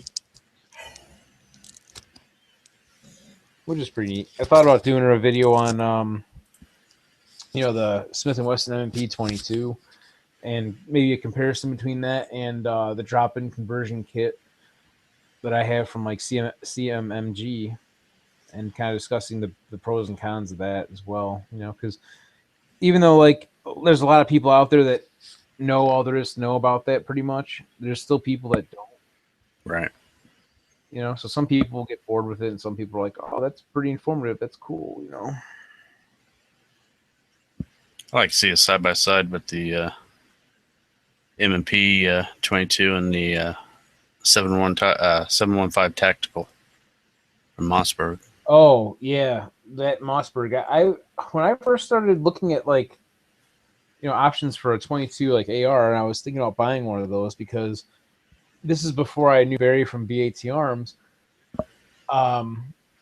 When I first got my Colt, and I was building my, or actually before I got my Colt, I should back that up. I was looking to buy one, and my cousin has an FFL up in Wisconsin, so I called him up, and he sent me one of his catalogs from one of his distributors, and he's like, "Yeah, let me know if there's something you want to buy or whatever. Just call me up, and we'll get it figured out." And I saw that Mossberg 715 in there, and I'm like, "Yeah, it's like under $200, I think their cost." At that time, it was a long time ago, so anyway, it's close to $200. And I'm like, that's pretty cool. I might just pick one of those up just for plinking, And then later on, I ended up buying a Sig Sauer Mosquito at Bass Pro. This is like, I was still kind of new into my purchasing of firearms yet. And I'm talking to one of the guys there, and I was telling me, yes, I thought about buying one of these things. And he's like, yeah, don't. It's the biggest piece of shit. Get the MP22. He's like, the Mossberg, 715 is like, I forget where he said it was made, but he's like, it's junk. He's like, don't waste your time with that at all. Now, I don't know. I have never had the personal experience with it, so I'm just kind of paraphrasing what other people have told me, and based off of like looking at the M&P 1522, that would probably be a more realistic way to go. But then I've also heard, and I haven't had one where I've gotten to play with it myself, that like things like I think it's like the free floating forend, you can't really switch it out easily without doing some modification because the way that the receiver is shaped or something, and then the buffer tube isn't removable for the stock. I'm not 100% sure on that. Yeah, it's possible. I know on the M&P or the Mossberg, all it is just two plastic shells around the Right. barrel, and that's it. Yeah. Okay. Yeah, I mean that's kind of what I was hearing that anyway about it. But my friend's got one, and I just haven't been able to link up with him lately. He was out of the country for 3 weeks, and he's got guests right now. But he recently bought one of them, and I talked to him about borrowing his to check out and do a review on. He's like, yeah, sure, let me know when you want it. So that's pretty cool. I know the only thing that I found with mine is like the 25 round mags for it. Yeah. You get to a certain point and it doesn't want to load, and you got to actually sit there and grab the sides of the follower, pull it down, and start feeding them in there. Almost like it catches halfway down the magazine. Yeah, I gotcha. So do you like it though? Otherwise, it shot fine for me. The only thing whenever I was shooting it, is that the ammo I was using didn't seem to. It cycled fine. It's just that it seemed like every shot was like accuracy. Not really accuracy. It's just it sounded like it was like a high powered round, then a low powered round, then a high powered round. Oh, I gotcha. And yeah, it's like the loads weren't consistent, and it was Aguila, the high end stuff, and everybody talks praise about it and everything. Yeah, believe it or not, I've had good success with the Aguila as well with my Sig Sauer Mosquito. I was running it in there. Actually, I ran it in my conversion kit too. No problem. It seemed like some of the rounds were low powered and some of them were high powered and stuff like that. But I mean, it cycled everything. Do you try anything else besides that? Then is that what you're saying? Not since. Okay, so it may have just been that batch of ammo then, possibly. Yeah, it could have been. Okay. Now, see, I'm not trying to put that down when I said that it's a big piece of shit or whatever. I'm just telling you what I've heard from other people, and that's why I've avoided it. But if you're happy with it and it works for you, ultimately that's all that really matters anyway with any of this stuff. Yeah. Oh, I was having fun with it at the range. I know the other guys I was with, they were liking it too because I had one of those. I mean, it's just a little plinking 22. So I put one of those foregrips that you push a button and the tripod pops out the bottom. Oh yeah. Yeah, I put one of those on it and everything, and we were having fun. That's like with my AR pistol. I've got one that's got a 7-inch barrel. It's a 5.56 barrel, but I just throw the conversion kit in there and run it, and I've got a 50 round drum mag, and it's just fun just to blast off 50 rounds real fast at a target, because it's not that expensive versus, doing it with regular 223 ammo. Right. Where you're spending a quarter or more a round or whatever. 4 shots and you're at $1. So that's why I have a 50 round a 50 round stick mag, that torque mag that you probably have seen me talk about or whatever. And that thing's pretty cool, but 50 rounds of 223 is kind of costly. Well, trust me, I know. I shot off 223 rounds for a video. Yeah, I probably did about 300 of my reloads through it, no problems. But I was going to put my bump fire stock on and try that out just to try it. But with the 3-pound trigger, I've got the velocity trigger that I bought from Got Ammo LLC. That thing is pretty easy to click off rounds with. But I did actually, when I used the bump fire stock in the past with my original trigger, and just the first time using it, I think I counted it to empty out a magazine, about three and a half seconds maybe to empty a mag, at most. A 30 round mag, that is. So you figure that's 10 rounds a second roughly. I don't know what the speed of full auto actually is. I wonder like an M4, an actual M4 or M16, what it would actually run at. I should take a look and see.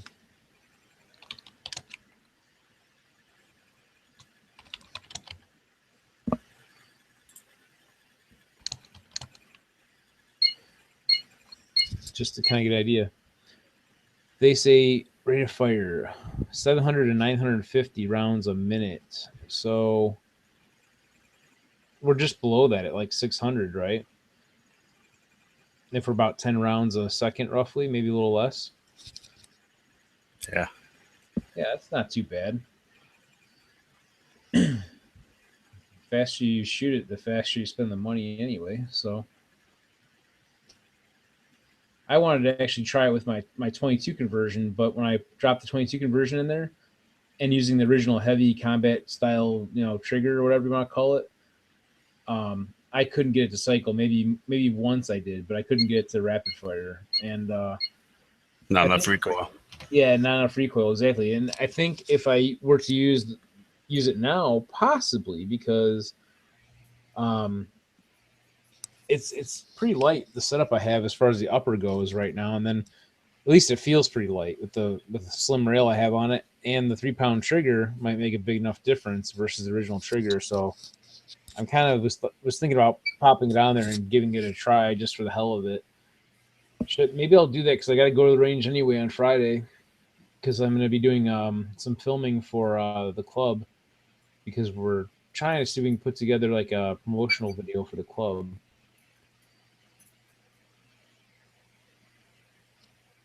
And see how that goes. If it comes out decent, we'll use it. If it doesn't, we'll get someone else to do it.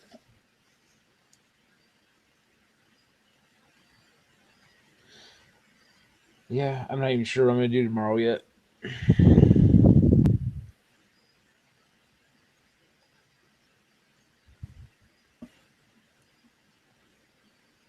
But I probably should go to bed because it is about like 2:30 something in the morning. So Yeah, it's 3:30 here, and I don't think anybody's going to jump in. Anybody else is going to jump in? yeah, I doubt it. How long do you guys actually run the full 8 hours most of the time with this? Yeah, usually stays open till about, I'd say 4:30 to 5 o'clock Eastern Standard Time. So does someone else always pick, or how do I rephrase that? Because I'm tired. When you guys set up the lobby like chats like this one, is it always the same person initiating it, or is it different people, right? No, I set up a separate account, and I'll sit there and start a hangout before I leave for work. Oh, okay. And So it all goes on the same thing, or what? yeah, that way, with it being on a separate account, all the videos are together. I post them in the archives of Gun Channel's lobby and everything. So, if there's ever a chat you want to go back and watch, you can go back and look at it. Gotcha. So then, I guess my other question is on YouTube when it saves this video from live chats like this, is it all going on the same account on YouTube, or is it two different accounts? Oh, it is. Yeah. I set up a separate account just for lobby rooms. Oh, okay, cool. And probably, because I'm looking at building a house here. So after I get that done, I'll be upgrading my internet, going from 3 megs to hopefully 21 megs.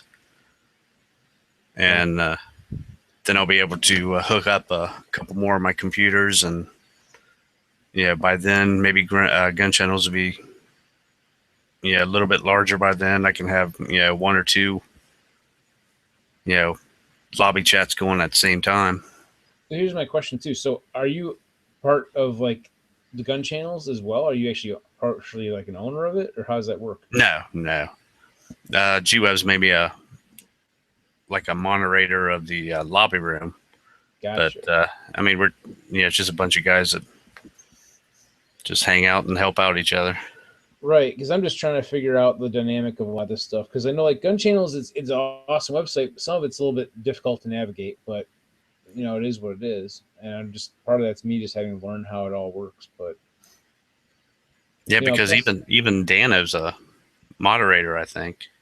Okay, because even just trying to get to know people on here could be a challenge too. Because you see the little avatar for them and this and that, but you don't know their actual name, and so forth. So it's just kind of getting to know people, I guess, in that respect as well. Yeah. Let me. I know, like I accidentally, like using the Hangouts on my phone at one point. I ended up calling. It looked like I had a call from somebody on it. I don't remember who it was, but I ended up actually calling Heavy B. Brian. So I was talking with him for a while. But that's because I hadn't have a whole lot going on at that point in time. So right. So we just kind of hung out for a little bit. But it is what it is. So cool, man. By the way, what's your first name? Scott. Scott. Okay. Well, yeah, it was nice to meet you, Scott. Yeah, usually I'm. I created this channel, so now it's going to show up as pink. But a lot of times, when I jump in, I usually under my real name. Yeah, here's the page. That's where it's confusing as hell. This one hasn't been updated, but here's a list of people that are kind of like staff. If you have questions or something like that, you can ask them and they'll help out. Okay, that's pretty cool.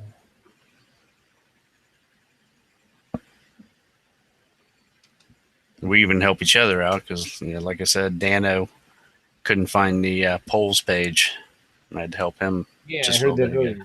Right, gotcha. Happens. Anyway, man, I will talk to you maybe tomorrow or something. Okay, man. So, yeah, have a good night. Yep, you too. What's left of the night. Yeah.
What's up, Dead Horse?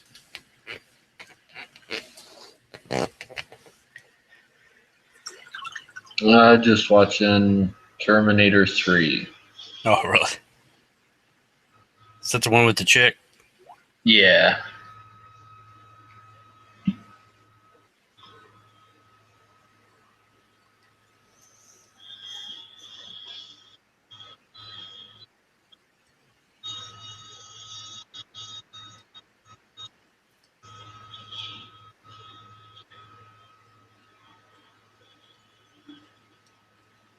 I was going to say, I haven't seen Genesis in the theaters long, so it should be coming to video here pretty soon. Yeah, Genesis was pretty good. It totally opens up the storyline for a whole new storyline. But it was pretty good. It definitely had twists. I definitely didn't call everything. And Arnold wasn't bad in it either for an old man. Yeah, I saw a video of him. He was, I think, walking around Hollywood or someplace in his Terminator get-up. Yeah, for like a promotional video of the movie, just having fun.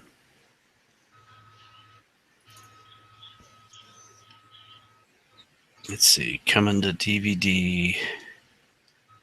Looks like September 15th is Furious 7.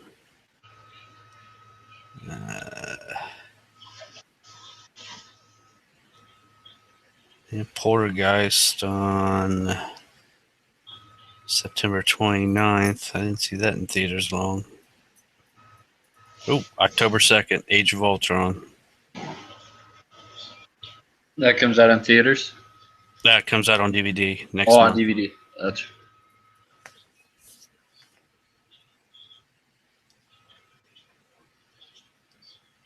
God, I don't even remember Age of Ultron in the theaters. Trying to find. There it is. November 19th, Terminator Genesis coming to DVD.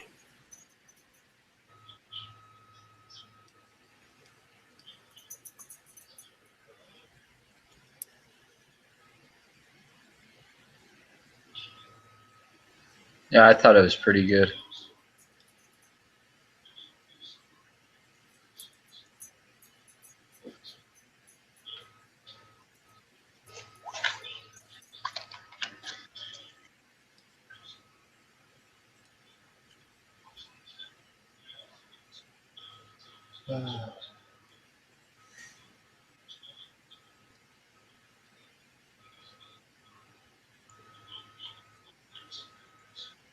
Let's see here.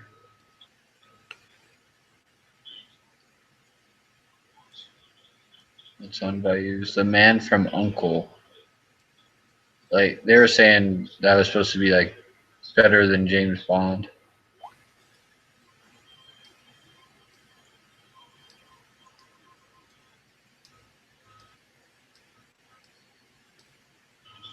What, coming to DVD? Oh, I don't. It's just on Bayous. I don't even know if it's on DVD. I'm just looking at what I could watch right now, like Mission Impossible. Oh, The Man from U.N.C.L.E. You on Netflix? No, on Bayous, like BIOOZ. Oh, okay. Bayous.mx.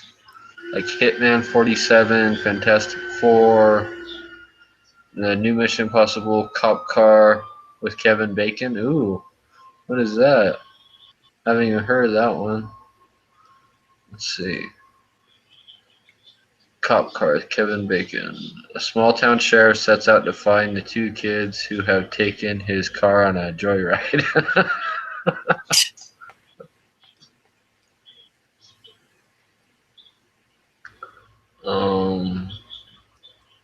see. Ant-Man Straight Outta Compton. D-Train.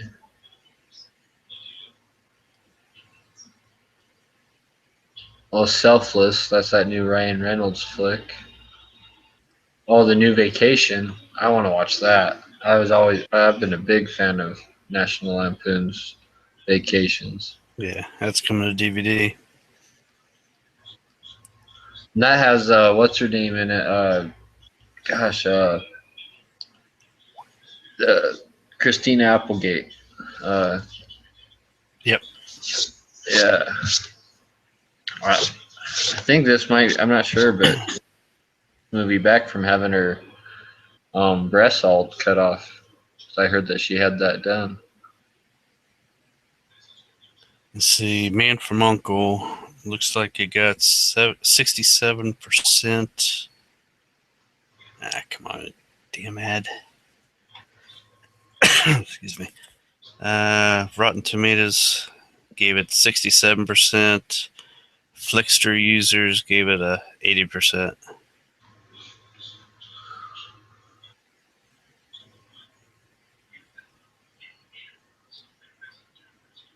So had the guy had Superman in it, Henry Cavill.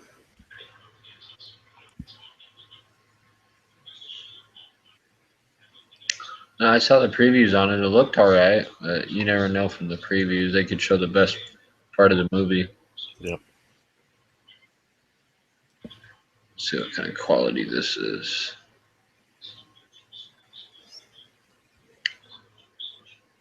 Alright, Fantastic Four quality sucks. Let's see this cop car. All the cop car quality looks good.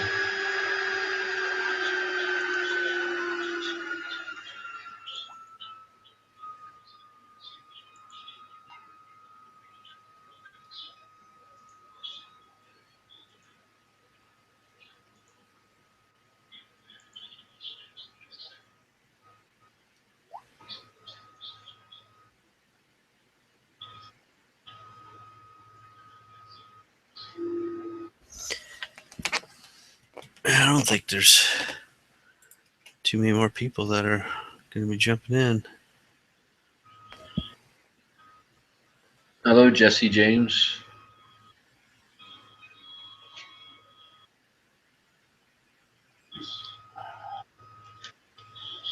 Yeah, I just hopped on for a little. I had a long day. Do you see that parody video on the front page that One Shot Kill It Media put out? Let me check it out. Are they the same guys who did like that how to shoot an AK and they did it like all the stereotype way? No, that's Polar Tactical or whatever. That's right. Okay, on the front page. Let's see here. Who posted it? One Shot Kill It. It was earlier in the day. He was talking about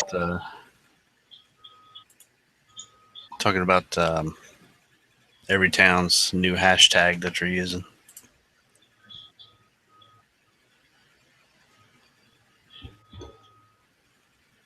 I found it funny. Hey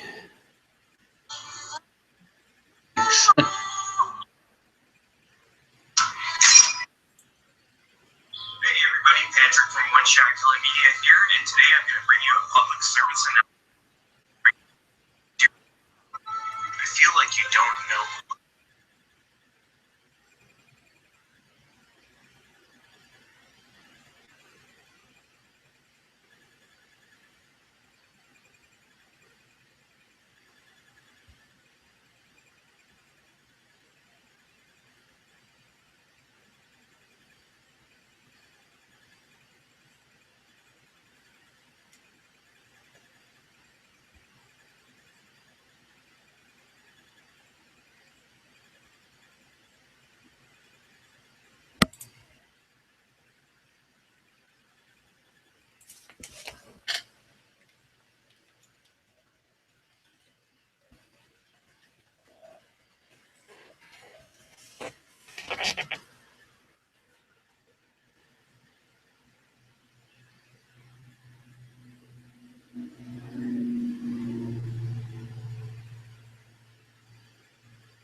Oh man, that's funny. I followed him. I know. I like how he's doing like the hashtag thing with his hands and the look on his face. Yeah, and it flips them off, and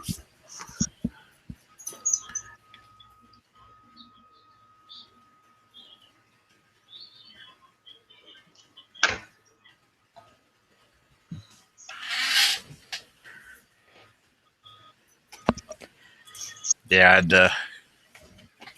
got home from work this morning, and then I posted that, archived that video, and I was sitting there checking out the front page and saw that, and yeah, I was sitting there just laughing. Made sure I posted it on Facebook too. That way I can get out in Facebook world.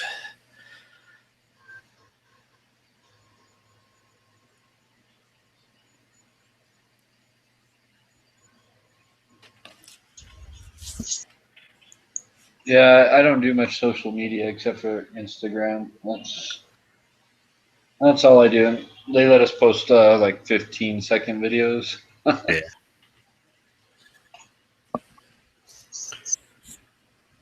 Hell, I haven't even been able to be on Instagram for a while.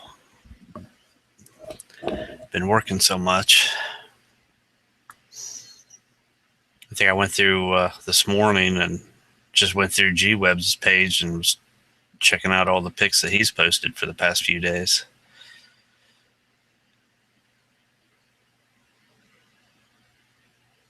He definitely likes to post them. I know that. I usually spend like, I don't know, 20 minutes every night, and I'll just like go through the day of like everyone's posts, and yeah, it takes like 20 minutes to go through and double tap on everything, pretty much.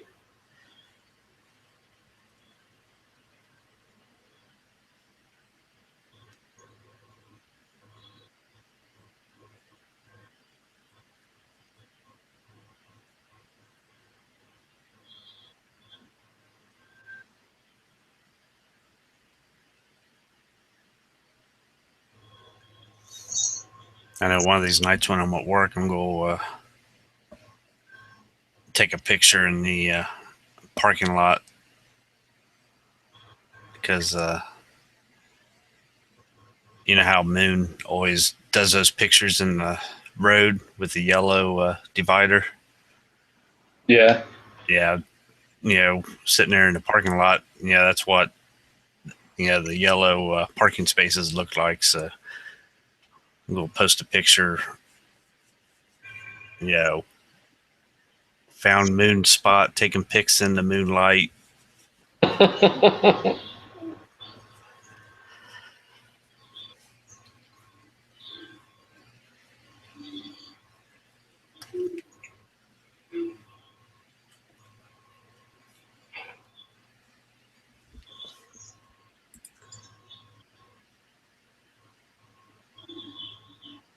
338 Win Mag, $3 a round.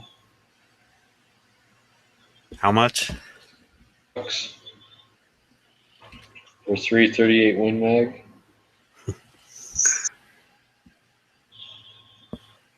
Yeah, I guess if you can afford one of those, you can afford the ammo.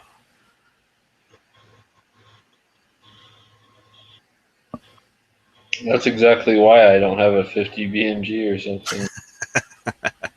And it's like, what for me it's like 223. Oh, I can barely afford that, so that's what I go with.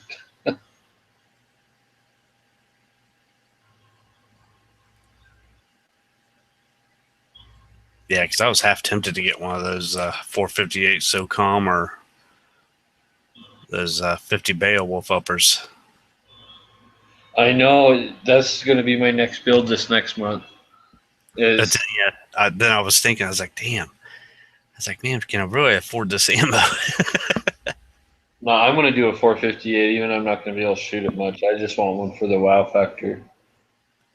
I'm definitely not going to do both the 50 and the 458, but I'm going to do the 458. Just the it's just an upper, and That place has them. That Radical Firearms, whatever, has them for like $419. Yep. So I still haven't made up my mind on whether I'm going to go carbine or carbine or pistol. So I don't know. With the 458, I have no clue, man. I've never shot one. I don't know what would be more wow factor, like a rifle one or a pistol. Well, it's definitely a beast to shoot. You know, I was watching that video where they were shooting full auto, and I mean, it was knocking them all over the place.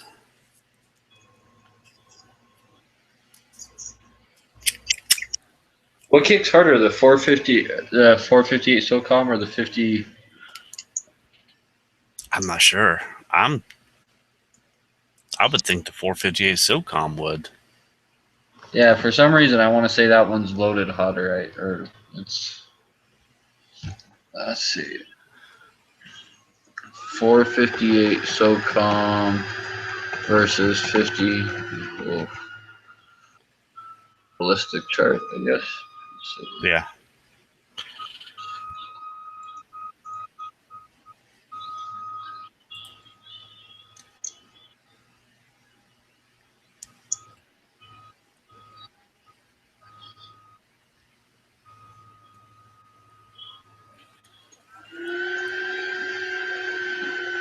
Let's see.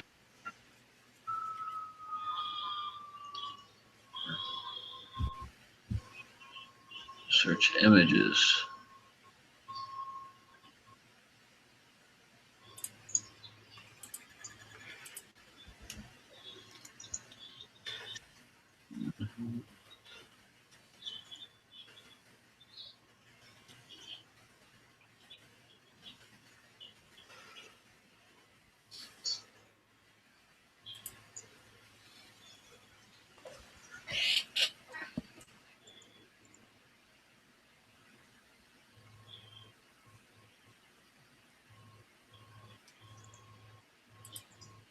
Okay, page 9.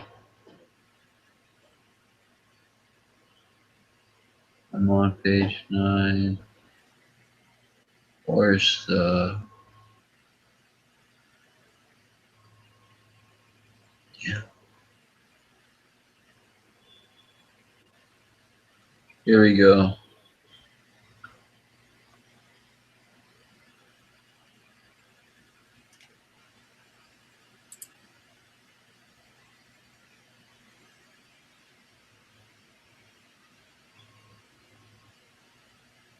Well, it looks like out the barrel of a 16-inch, the 50 Beowulf has 2880 with a 16-inch barrel and a 400 grainer. A 350 grain 458 SOCOM at the same feet per second, which is 1800, has 2532,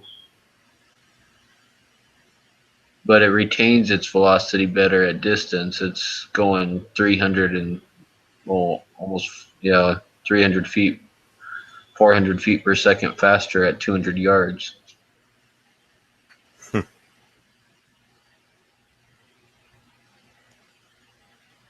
And it's only going 50 feet per second slower at 50 yards. And it's going 350 out the barrel slower. But that's just what this one guy is saying. He's listed on AR15.com.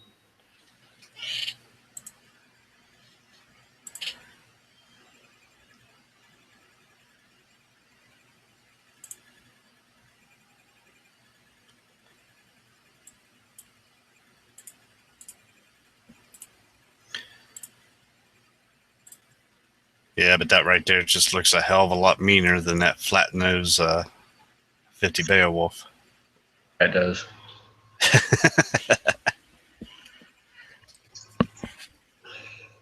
And don't they make all sorts of neat ammo for that too? Yeah.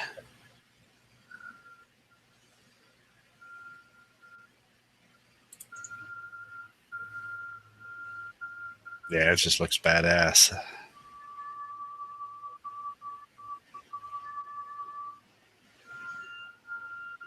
They got 500 grain subsonic 458s.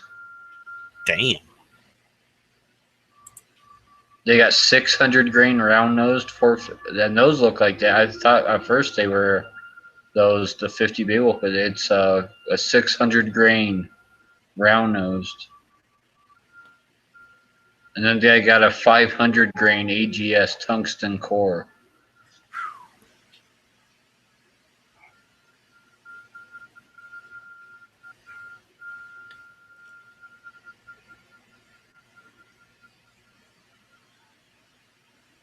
God, I didn't know they had that big of stuff for it.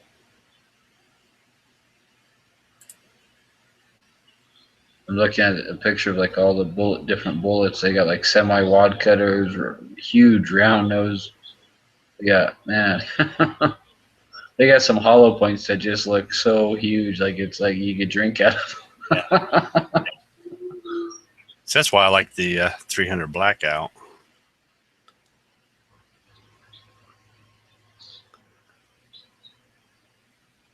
Absolutely love that round.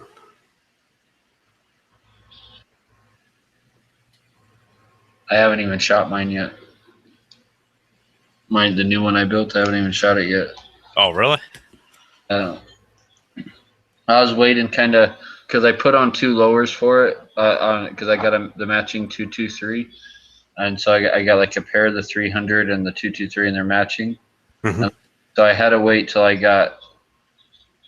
had these receiver sets, and they were consecutive serial numbered, so that's what I wanted to use since they were matching. But I didn't have lower parts kit, so I ordered them from PSA, and they took 3 weeks to send them out. So I had a couple other lowers on them, just like for now, but I was like, I'm not even going to shoot it until I build these other lowers, and I just barely did that the other night. So I finally got them all set up, like they're, like matching consecutive serial numbered lowers, and they got like the same sight, same rails, like they're identical in every way. Same part kits, like everything. So, but now I got something to go. I'm going to use it for deer. Yep. I don't really hunt deer past 200 yards anyway. Maybe 250 tops, and I figure that 300 Blackout's still going to be plenty good at 200, 250 yards, no problem. Oh yeah. And I can use a light, like under 6-pound rifle to do it, and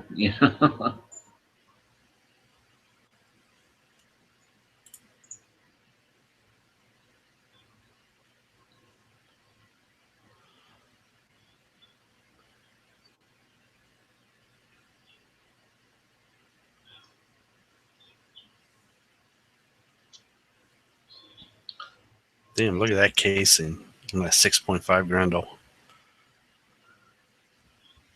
Let's see. Damn.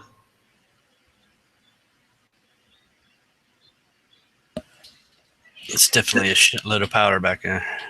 That 6.8 SPC, that's the one that they use for like competition shooting, right? That's the one that they're all. Oh, I don't know. It's the one all the AR guys use for like long range comps and stuff. And the 6.5 Grendel. Ouch. How fast is that thing traveling, man? That looks like it has some wallop. Oh, check it out.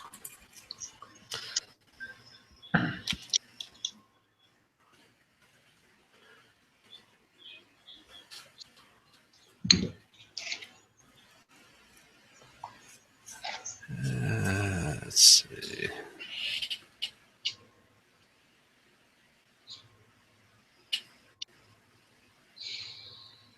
Let's go with Hornady.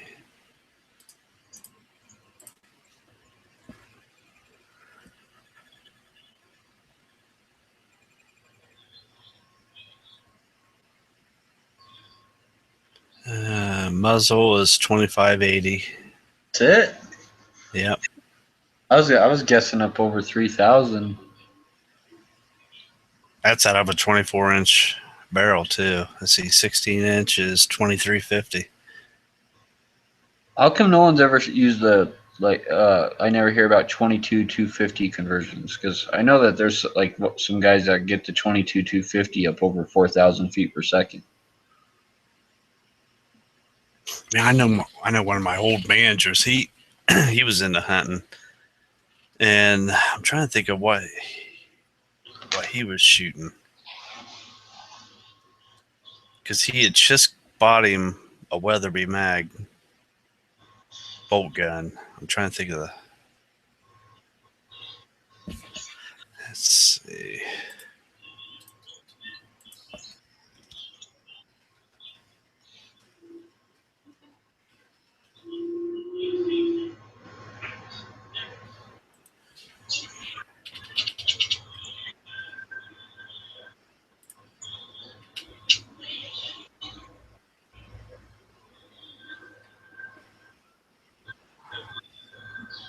Trying to think of the one he showed me that he bought.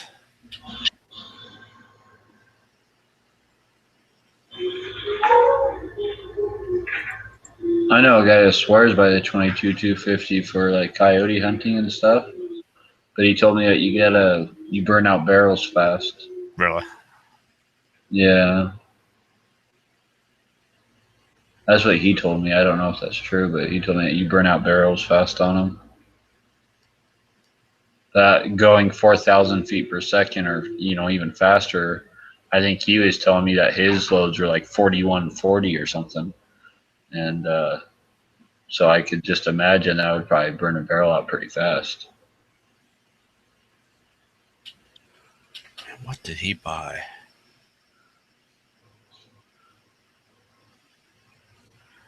Matter of fact, I think he bought a 378 Weatherby mag.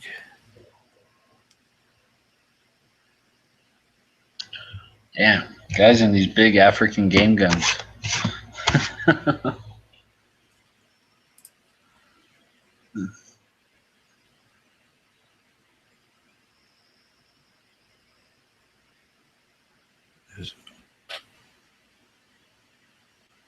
It's either that or the. Let's see.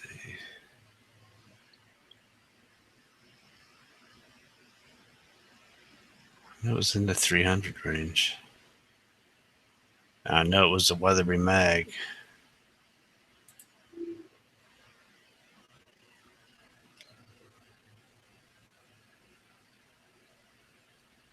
It might be a three. No, that's Lapua.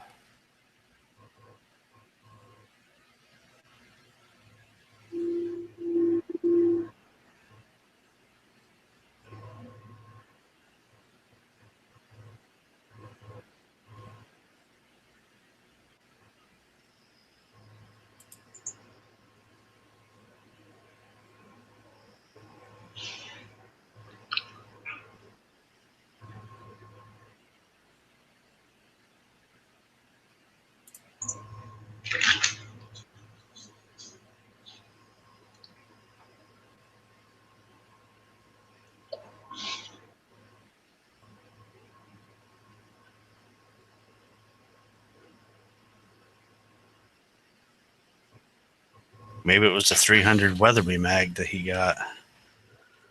That's the more familiar one that I'm aware of.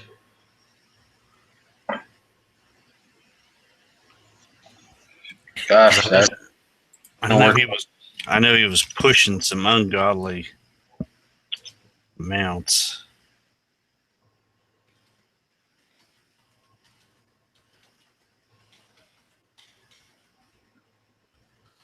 I know that the guys are packing the Winchester super short magnums pretty fast. They're like those really fat, like 223, and I think they have a 22 250, and I think that came in several different calibers, and I know that they're packing those pretty hot.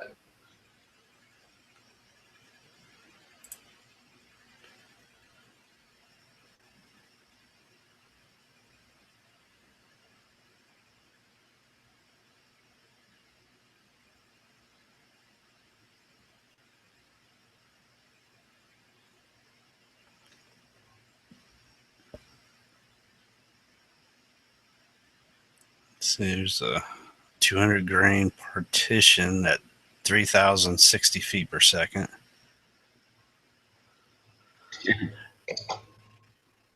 But man, I know he was up to like 35. Let's see. Weatherby 180 grain offering at 3240.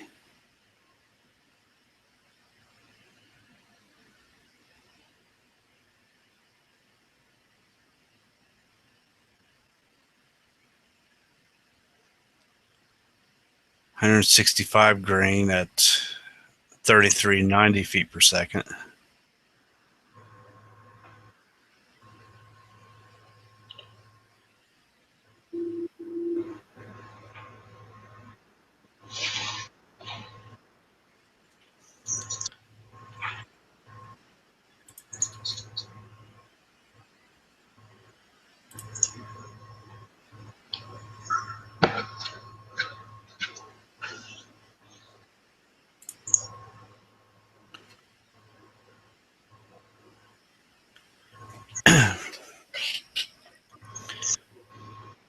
Let's see, there's a 3550 feet per second of 125 grain.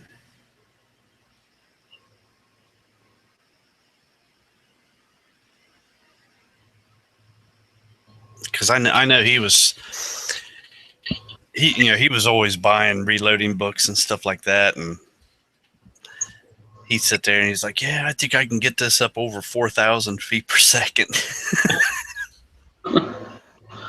Like, the only thing I know that does that is the 22-250, and I think some of the Winchester super short magnum. That's that's the only thing I know that's over 4,000 feet per second.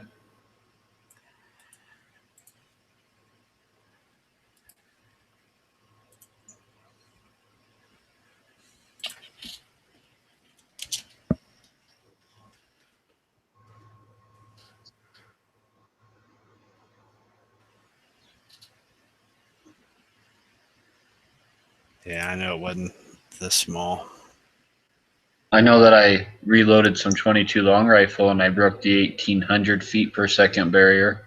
But I think they were actually fragmenting coming out of. I think they were actually like completely just disintegrating or fragmenting when they were coming out. And the flash, like the burn time, I guess I probably needed a stronger recoil spring because the powder was still burning as the gun was recoiling and ejecting the case. The case was still burning. So out of like the corner of your eye, all you saw was these like flashes to your right as the case is going by. But I was using Pyrodex in there, and I think that's like a longer burning.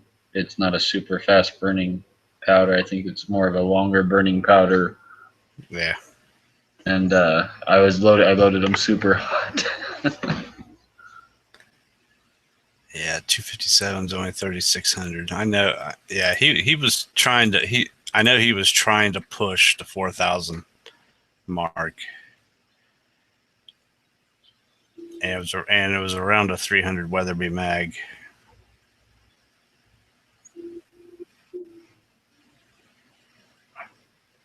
Because I know he was all proud of that gun. I think it took his whole paycheck.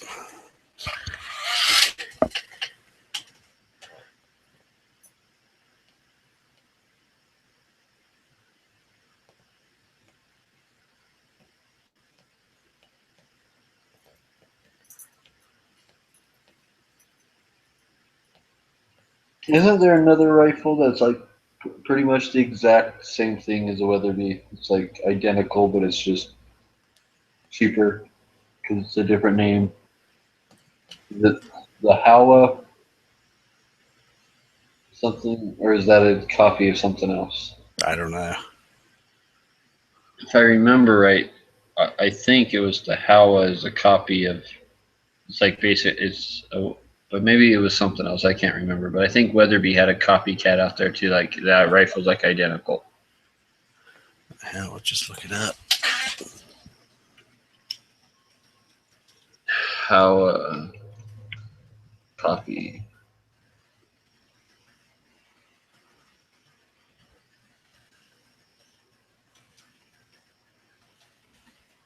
Or Seiko, maybe that's what it is. A Seiko. How is copy of a Seiko? Yeah, the how is a copy of a Seiko. That's what it's a copy of.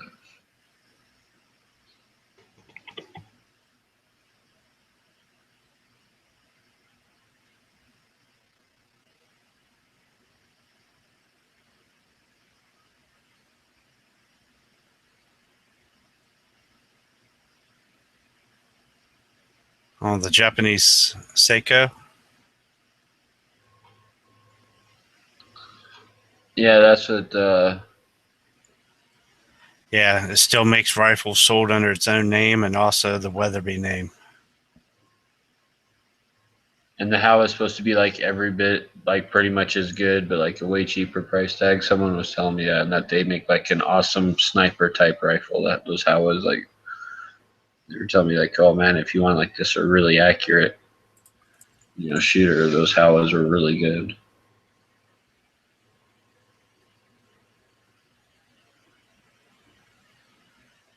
I've never shot one, so I don't know.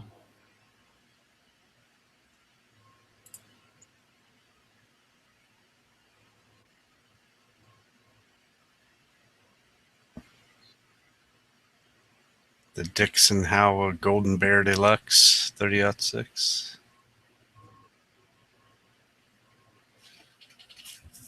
Rock River and Wilson Combat both make 458 SOCOMs.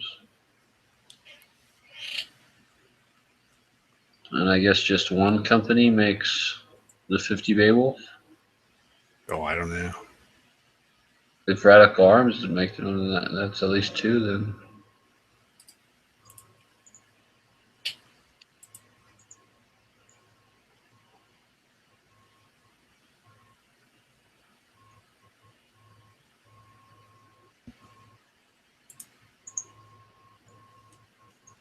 Holy crap. He took a big hog with a 458 SOCOM.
Let's see if I can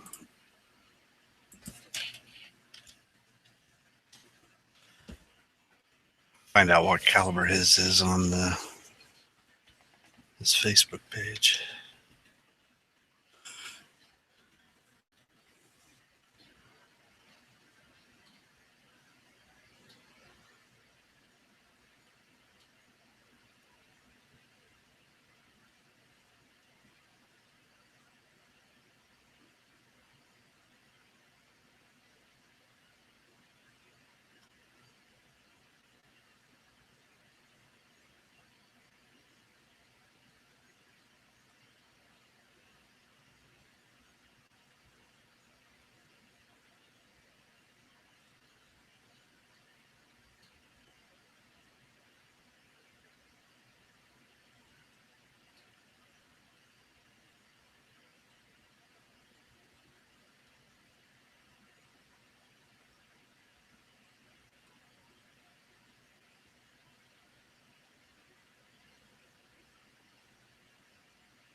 That's definitely a Mark V that he got, I think.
Yeah, he doesn't have anything posted on his page, so.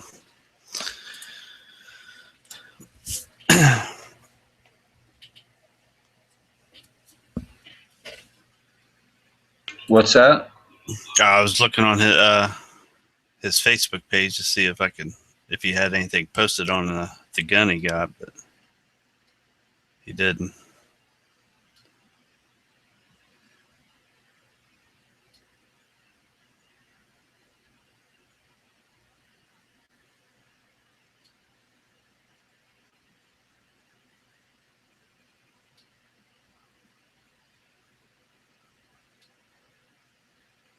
Damn, a 600 grain 458 SOCOM.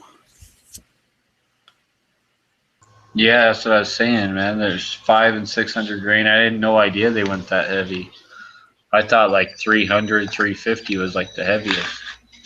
That should knock somebody down. Damn.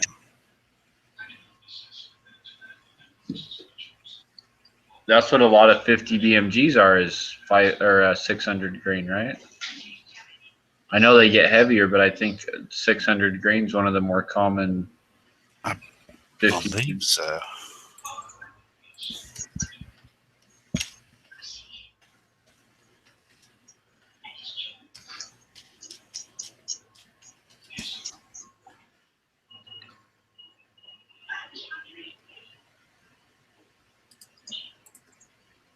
So there's a 661 grain BMG.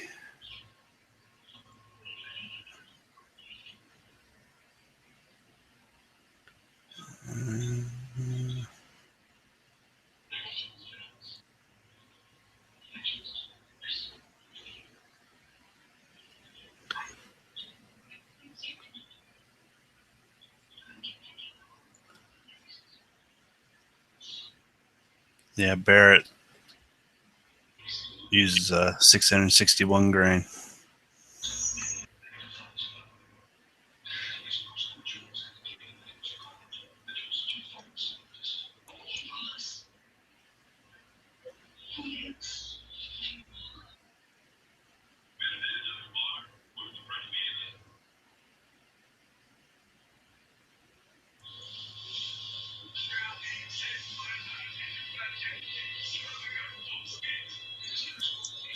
How out of a 29-inch barrel, it's pushing 2750 at the barrel. Out of a 29-inch barrel? Yeah. You would put that on a. What do they got? Like just a bolt action rifle with 29 No, that's out of the Barrett. out of the barrel?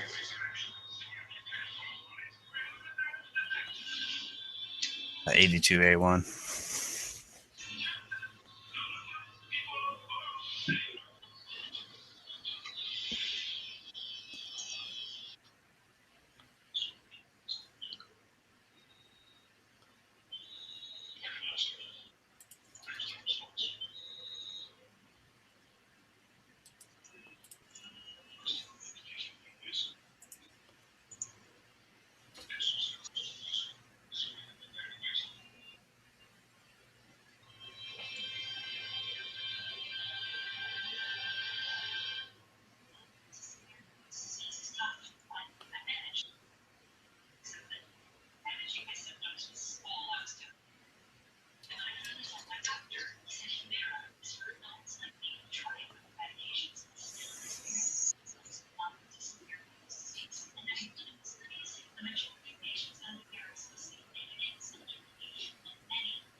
John Moses Browning is pretty much the father of the 50 BMG, too.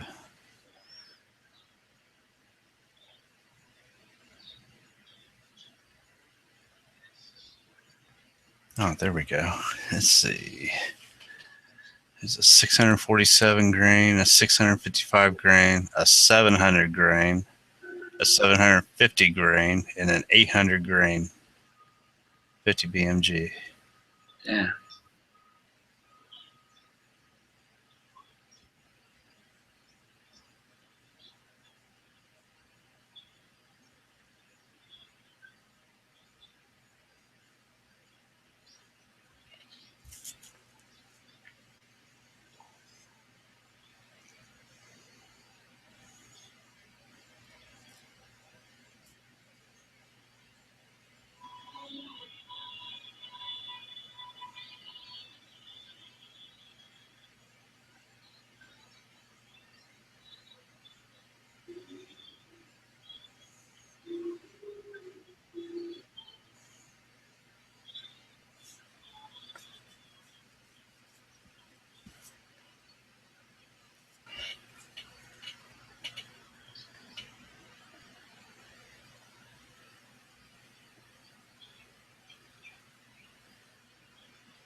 Yep. I don't think anybody else is going to join in, so I might go ahead and shut this down for the night. Yeah, man, I'm out of here too. So, yep, have a good one, man. All right, you too. And everybody watching, thanks for joining us tonight. And there'll be another chat tomorrow night. Have a good one.